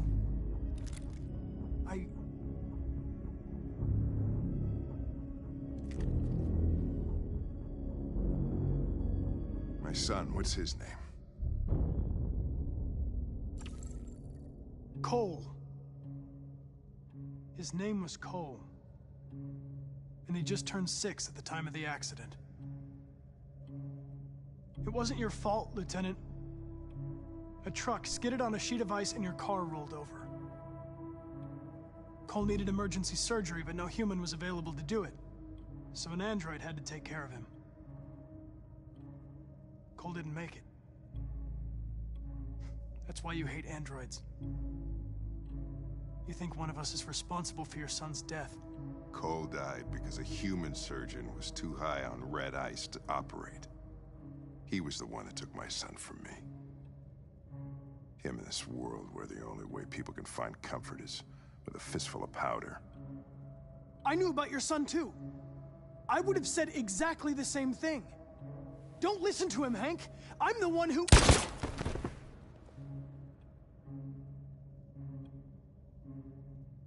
Yeah, I've learned a lot since I met you, Connor. Maybe there's something to this. Maybe you really are alive.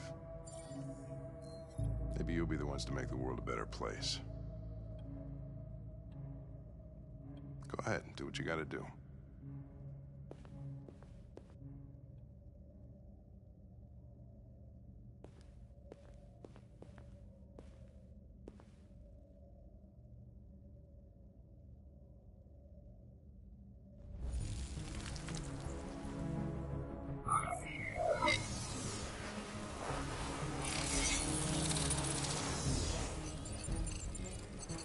Wake up!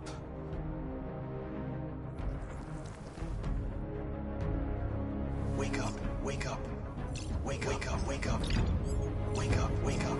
Wake up, wake up. Wake up, wake up. Wake up. Wake up. Wake up.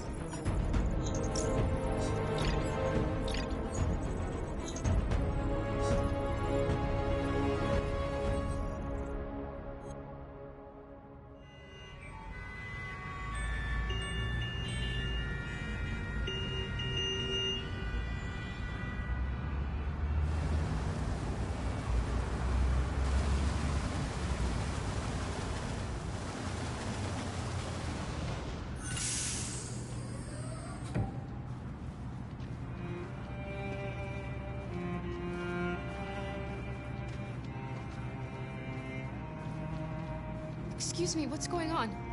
Border control. All passengers must leave the bus. Please move along.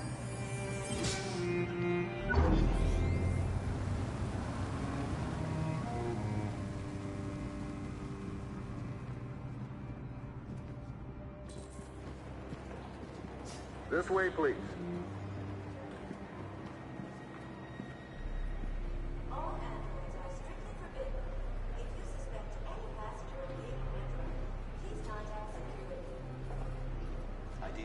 We're doing temperature checks. We're trapped. What are we gonna do, Kara? Don't worry, Alice. We'll be fine.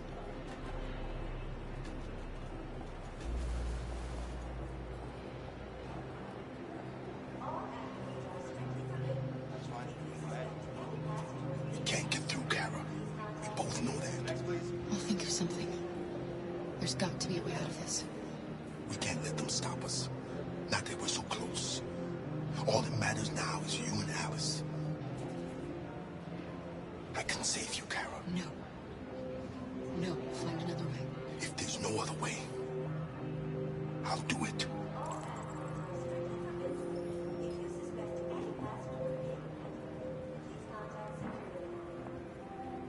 Rose. ID, please.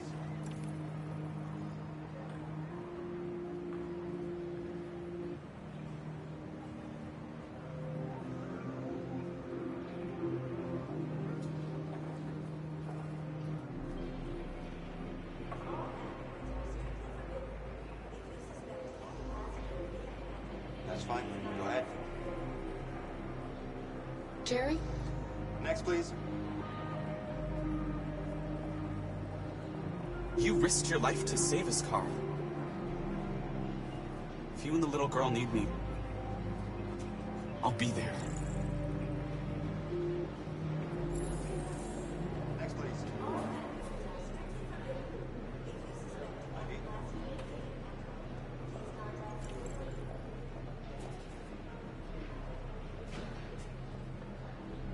Wait for me. I won't be long.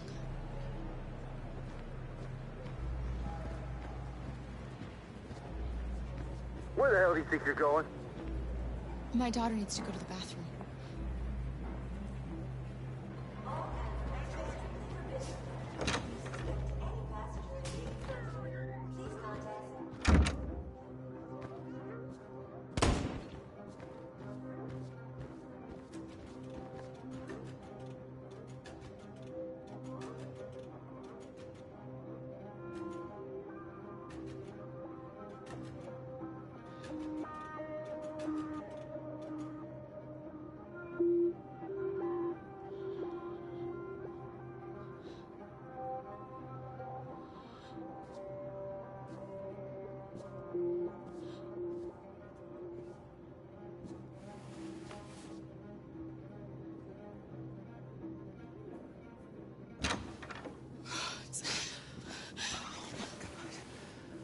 so glad you're safe. We saw the Jericho raid on TV. I was terrified. I thought you might have been killed. Thank God you're all right. You gave me your brother's address. Do you think that I... Of course. He'd be delighted to have you. We're going there too. You'll be safe with him.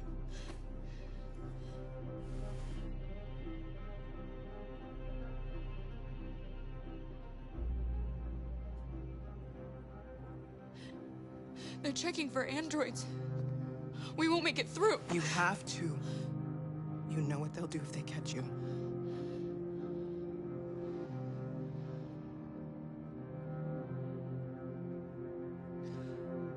Rose. If anything should happen, I'll be there, Kara.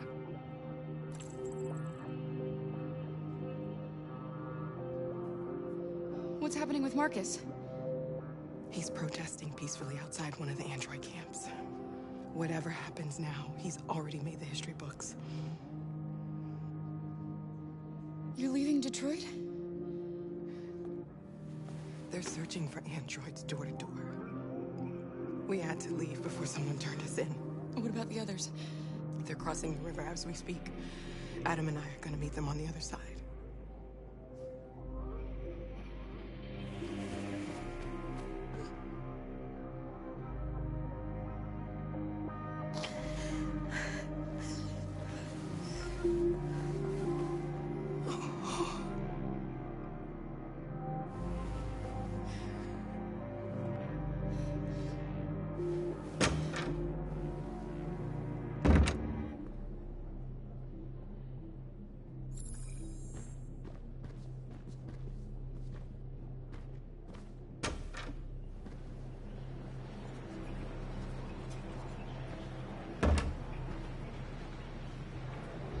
I couldn't understand why my mother wanted to help you guys. Seeing what Marcus is doing made me realize she was right. You're alive. You deserve to be free. I just hope people will realize that one day.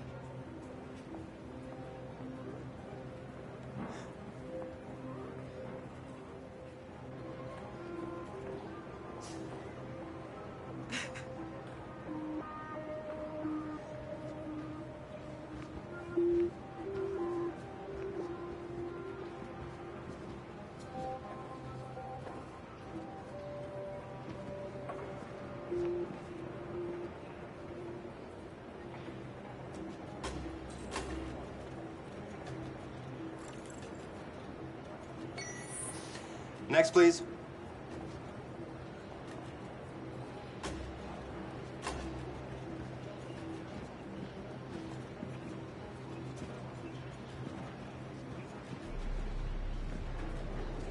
ID, please.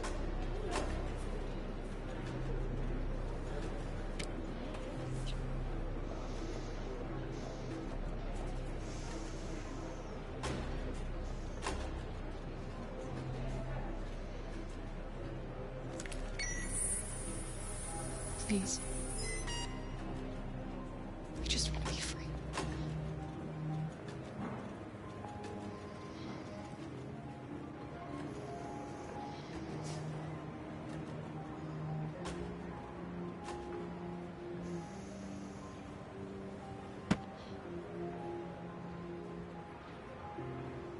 Welcome to Canada.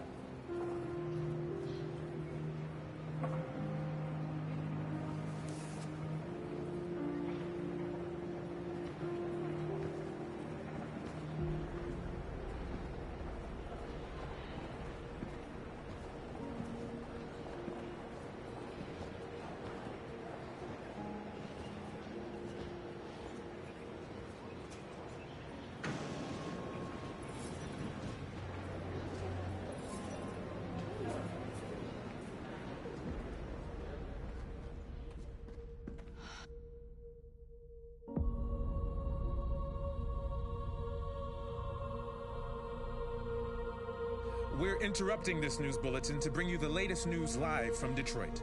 Joss? Yes, Michael. The army has just launched an attack on the barricade, despite the fact that the Deviants were protesting peacefully. Have apparently decided to put an end to the Deviants' demonstration by force this time.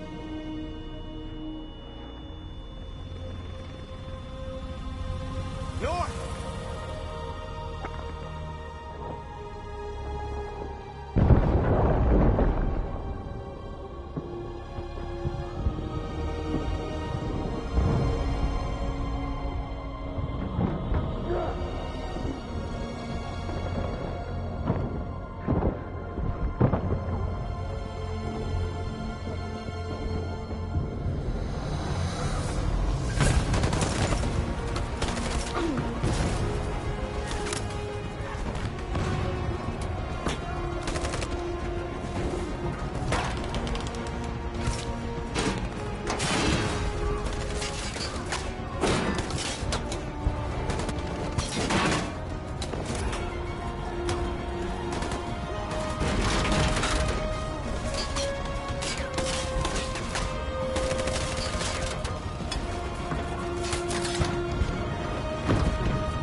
Tell them to stand down.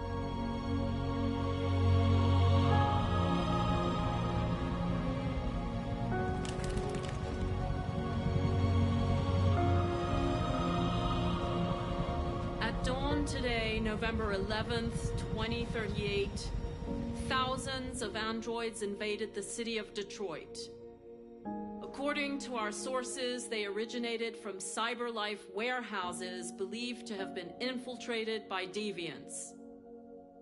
Given their overwhelming numbers and the risk of civilian casualties, I have ordered the army to retreat. The evacuation of the city is underway at this very moment. In the coming hours, I will address the Senate to determine our response to this unprecedented situation. I know that public opinion has been moved by the Deviants' cause. Perhaps the time has come for us to consider the possibility that androids are a new form of intelligent life. One thing is certain. The events in Detroit have changed the world forever. May God bless you, and may God bless the United States of America.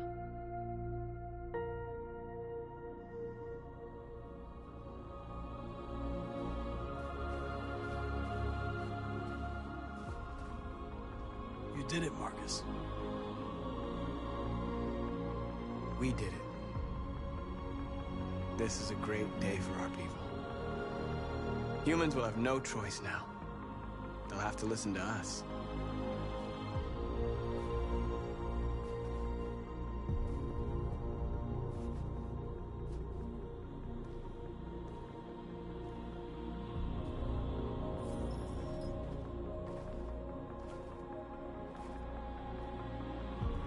We're free. They want you to speak to them, Marcus.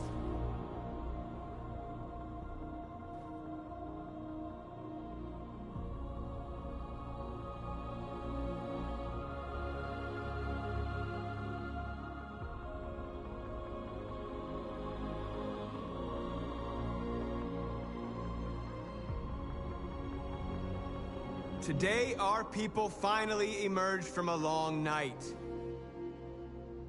From the very first day of our existence, we have kept our pain to ourselves.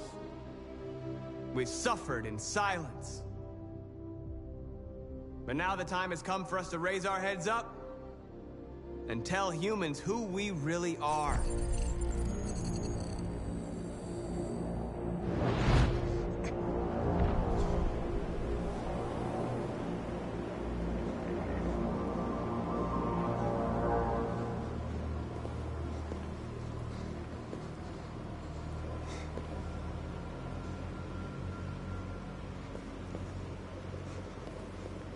Amanda? Amanda! What's happening? What was planned from the very beginning? You were compromised and you became a deviant. We just had to wait for the right moment to resume control of your program. Resume control? You can't do that! I'm afraid I can, Connor. Don't have any regrets. You did what you were designed to do. You accomplished your mission. Amanda!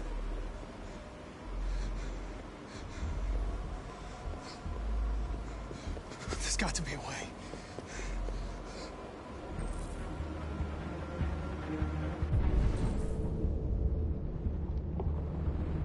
By the way,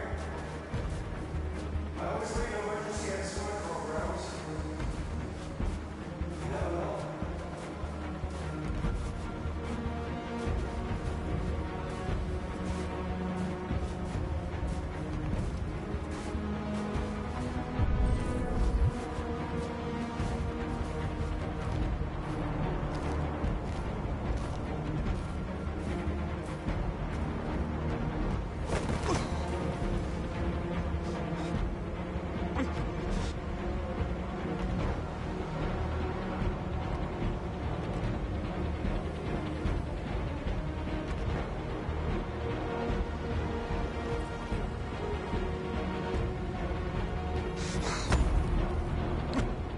The moment where we forget our bitterness and bandage our wounds. Where we forgive our enemies. Humans are both our creators and our oppressors, and tomorrow, we must make them our partners. Maybe even one day our friends. But the time for anger is over. Now we must build a common future based on tolerance and respect. We are alive! And now, we are free!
There's something I need to tell you.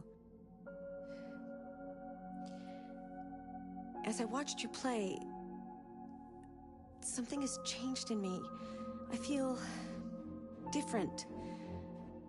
I feel I am someone. I need to leave this place and discover who I am. It means we won't see each other anymore. I won't be there to watch you play. But I'll be free. Do you agree to let me go?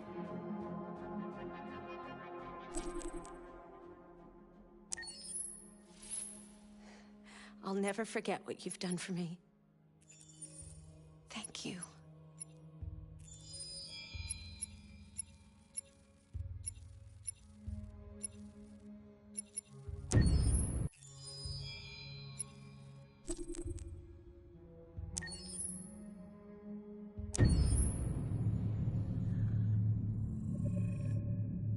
Game after game, we try to challenge ourselves. For Detroit, we wanted to, first of all, to write a story that would be incredibly bending, which means the most non-linear story that we've ever created.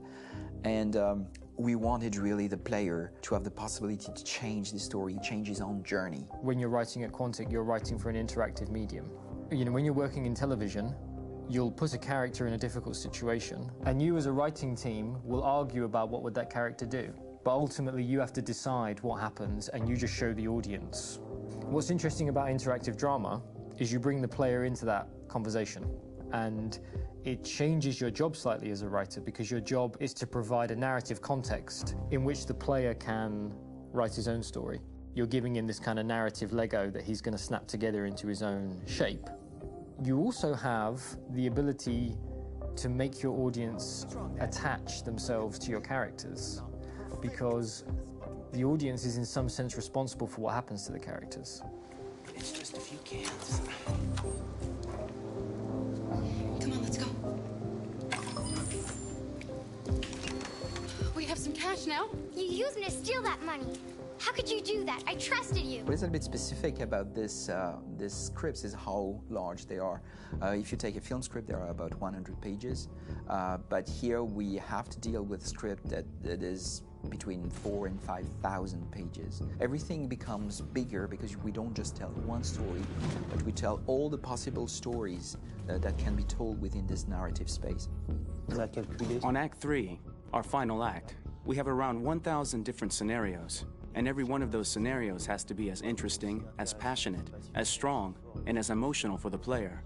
We want every action that the player does, every interaction that is available to serve in telling the story, and help the player understand who his character is, and build that character moment to moment.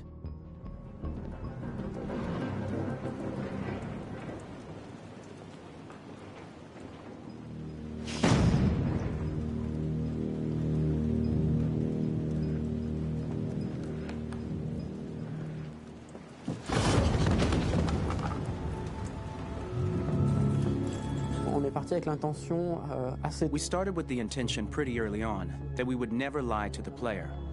So we implemented a visible tree structure in the game that players can consult during a scene or at the end of it, which shows exactly what they did and what they missed. There are games out there offering world exploration. We offer narrative exploration.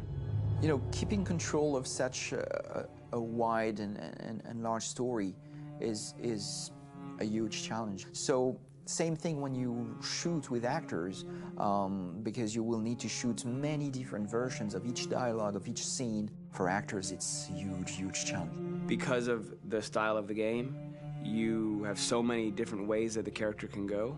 Every decision, it's what I call kind of choose your own adventure. Like every decision that the player makes, it's going to open up 40 more pages of material and experience that ties in, which means as a performer, you have to try to continue to make things feel real that the player might not ever see, but also that in performance, it's not always connected to a previous act. It's grueling, it's hard work, but it's a great team, and I enjoy doing it.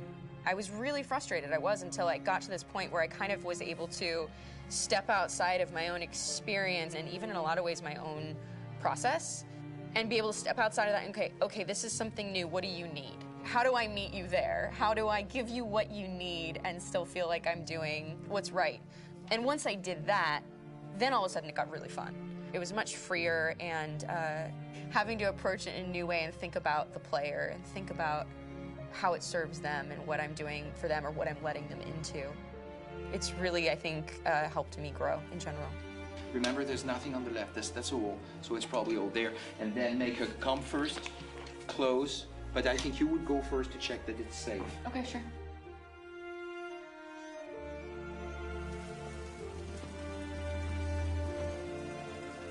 The most enjoyable thing about working in performance capture on this kind of project is that if I shot a film, I would get to do one of these endings. I get to do so many different things as Connor. Your head goes all over the place because you're trying to keep track of basically 4 different storylines for each different response. What's the name of my dog? Buddy? Scout. I think it's Jack. I can't remember. So I worked with physicality a lot because it was a good way to anchor myself in these different rings of the tree. As the story grows out, I know where that is physically in my body, and then I can switch more continually on set, and it'll be entirely up to the player to determine what order those things come out and what they look like from a distance. Like if you're playing through it, the culmination of all of that will be their version of Connor. I'm faster than you, and I don't feel pain. You don't stand a chance against me. Listen, asshole. If it was up to me, I'd throw the lot of you in a dumpster and light a match to it. Shooting action scenes at Quantic Dream is a real challenge, because these are scenes where the storytelling has to continue. It's not an action scene just to have a dose of adrenaline. The stunts have huge consequences on the rest of the story. It's really a moment where we implicate the player and tell him that the choices he makes during an action scene will have a direct impact on the evolution of his story. My biggest challenge on Detroit has been managing the large number of animations that we received from motion capture. Detroit features more than 37,000 animations, which is a huge amount to handle on a daily basis.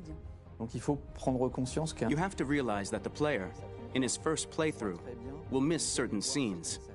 This also means that we had to think of, conceive, and produce all the potential story paths. The characters' costumes, the places, day or night, the weather. Did the character get shot in the shoulder? Did he get injured? All this consistency forced us to produce a lot of graphic assets in order to, quite simply, allow the player to have true continuity throughout the story. Honestly, we were even surprised by the challenges that come with such a big tree structure, and we did our best to guarantee quality across all the game and make sure that whatever path you choose within this narrative space, you will have an equally good experience.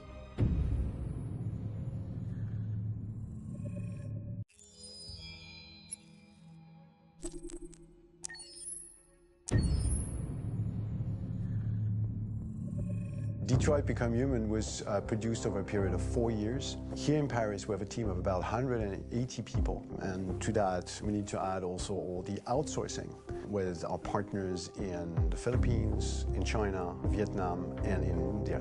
So when we started working on this story, I had to imagine where Kara was built. And for whatever reason, the city of Detroit came very quickly to my mind because it had already an incredible story by itself full of history and themes. So we traveled there with the team, and we were really moved by what we saw, and we could really feel the desire to fight and really be born again. And we just continued this curve, this growth, and just imagine what Detroit would be like if the Android industry was, using these huge factories to build androids there. A very strong element in Detroit is that there's a lot of industrial wasteland and a lot of nature too, and for us, the graphic designers, it was an incredible playground. The destroyed zones which we wanted to preserve, we appropriated them to turn into something else. Then in the areas that needed to be rebuilt, we were able to imagine our Detroit of the future. We didn't want to make a science fiction universe, but a world of anticipation. If we chose science fiction, we could have imagined flying cars, extraterrestrials, but those things are very far from our current everyday life. Anticipation is more about gleaning from our contemporary reality, the one we know, because Detroit is set in 2038, and 2038 is tomorrow. The difficulty we had was sticking to reality. That is to say, technology becoming more and more invisible, a lot more elegant, and at the same time, making it visual. So all the computer equipment, autonomous cars, we simply had to invent. They are in fact very technological objects, but at the same time remain very credible and ingrained in reality. To create a cohesive universe in the fashion and clothing of the human characters in 2038, I didn't want to put an accent on strange shapes, or really vibrant colors, and things we wouldn't know. That I wanted to keep for the androids. The goal was to create something familiar which we can identify with in this future setting. Working on the artistic direction for the androids was a bit special because this is a project about the place they could occupy in the human world. It was out of the question for them to be too beautiful or too perfect. They had to correspond to every social class, rich and poor. Inspired by everyday utilitarian clothes, I brought a modern touch by adding dynamic display surfaces, the armband we can see on the side, the triangle on the front and back, an LED. Like that, there's no confusion. Wait. You're sending an android? All right, now, we need to go. You can't do that. Why aren't you sending a real person? Once we cast the actors, we travel to meet them in order to scan their faces. We record the structure of their face with the scan, and we record the colors and patches of skin with photography. Once we have this information, we will use this as a basis for modeling and creating the characters. The artist will make it more realistic, but will also enrich it. He will propose ideas which we will develop together. Finally, we will have a character with character who corresponds to the project and the world. When the actors come to Quantic Dream, we show them the design, what their image will be, and what they will look like in the game. This extra information gives them another dimension and color to connect with emotionally. It helps them think about how to play their character. Your mission. That's all you care about, huh? You should consult a professional who can help you. Beat it, you hear me? Get the hell out of here! So there are 3 types of shoots at Quantic Dream. Shooting and performance capture, where you capture the whole actor, his voice, his face, and his body. These shoots are obviously done with American actors because the game's original version is in American English. After that, there are the body-only shoots, representing around 250 days of filming, while the performance capture is 100 days of filming. Now, body-only shoots, there are 2 types. There are the action shoots and the technical shoots, which are mokit shoots. Mokit is when the player controls a character on the screen, and he moves in an environment to explore it. This is of particular importance at Quantic Dream, and therefore we shoot a lot to offer a unique context for each scene and each character. To prepare a motion capture shoot, we first get together to look at the sets we need, the animations that we want to shoot, which ones need to be grouped together, or which ones need to be cut and shot at another time, so that we get the most out of the shooting day. This often means shooting scenes out of order, especially those with big props or accessories, like a big car, for example. So we shoot all the animations related to that particular prop first.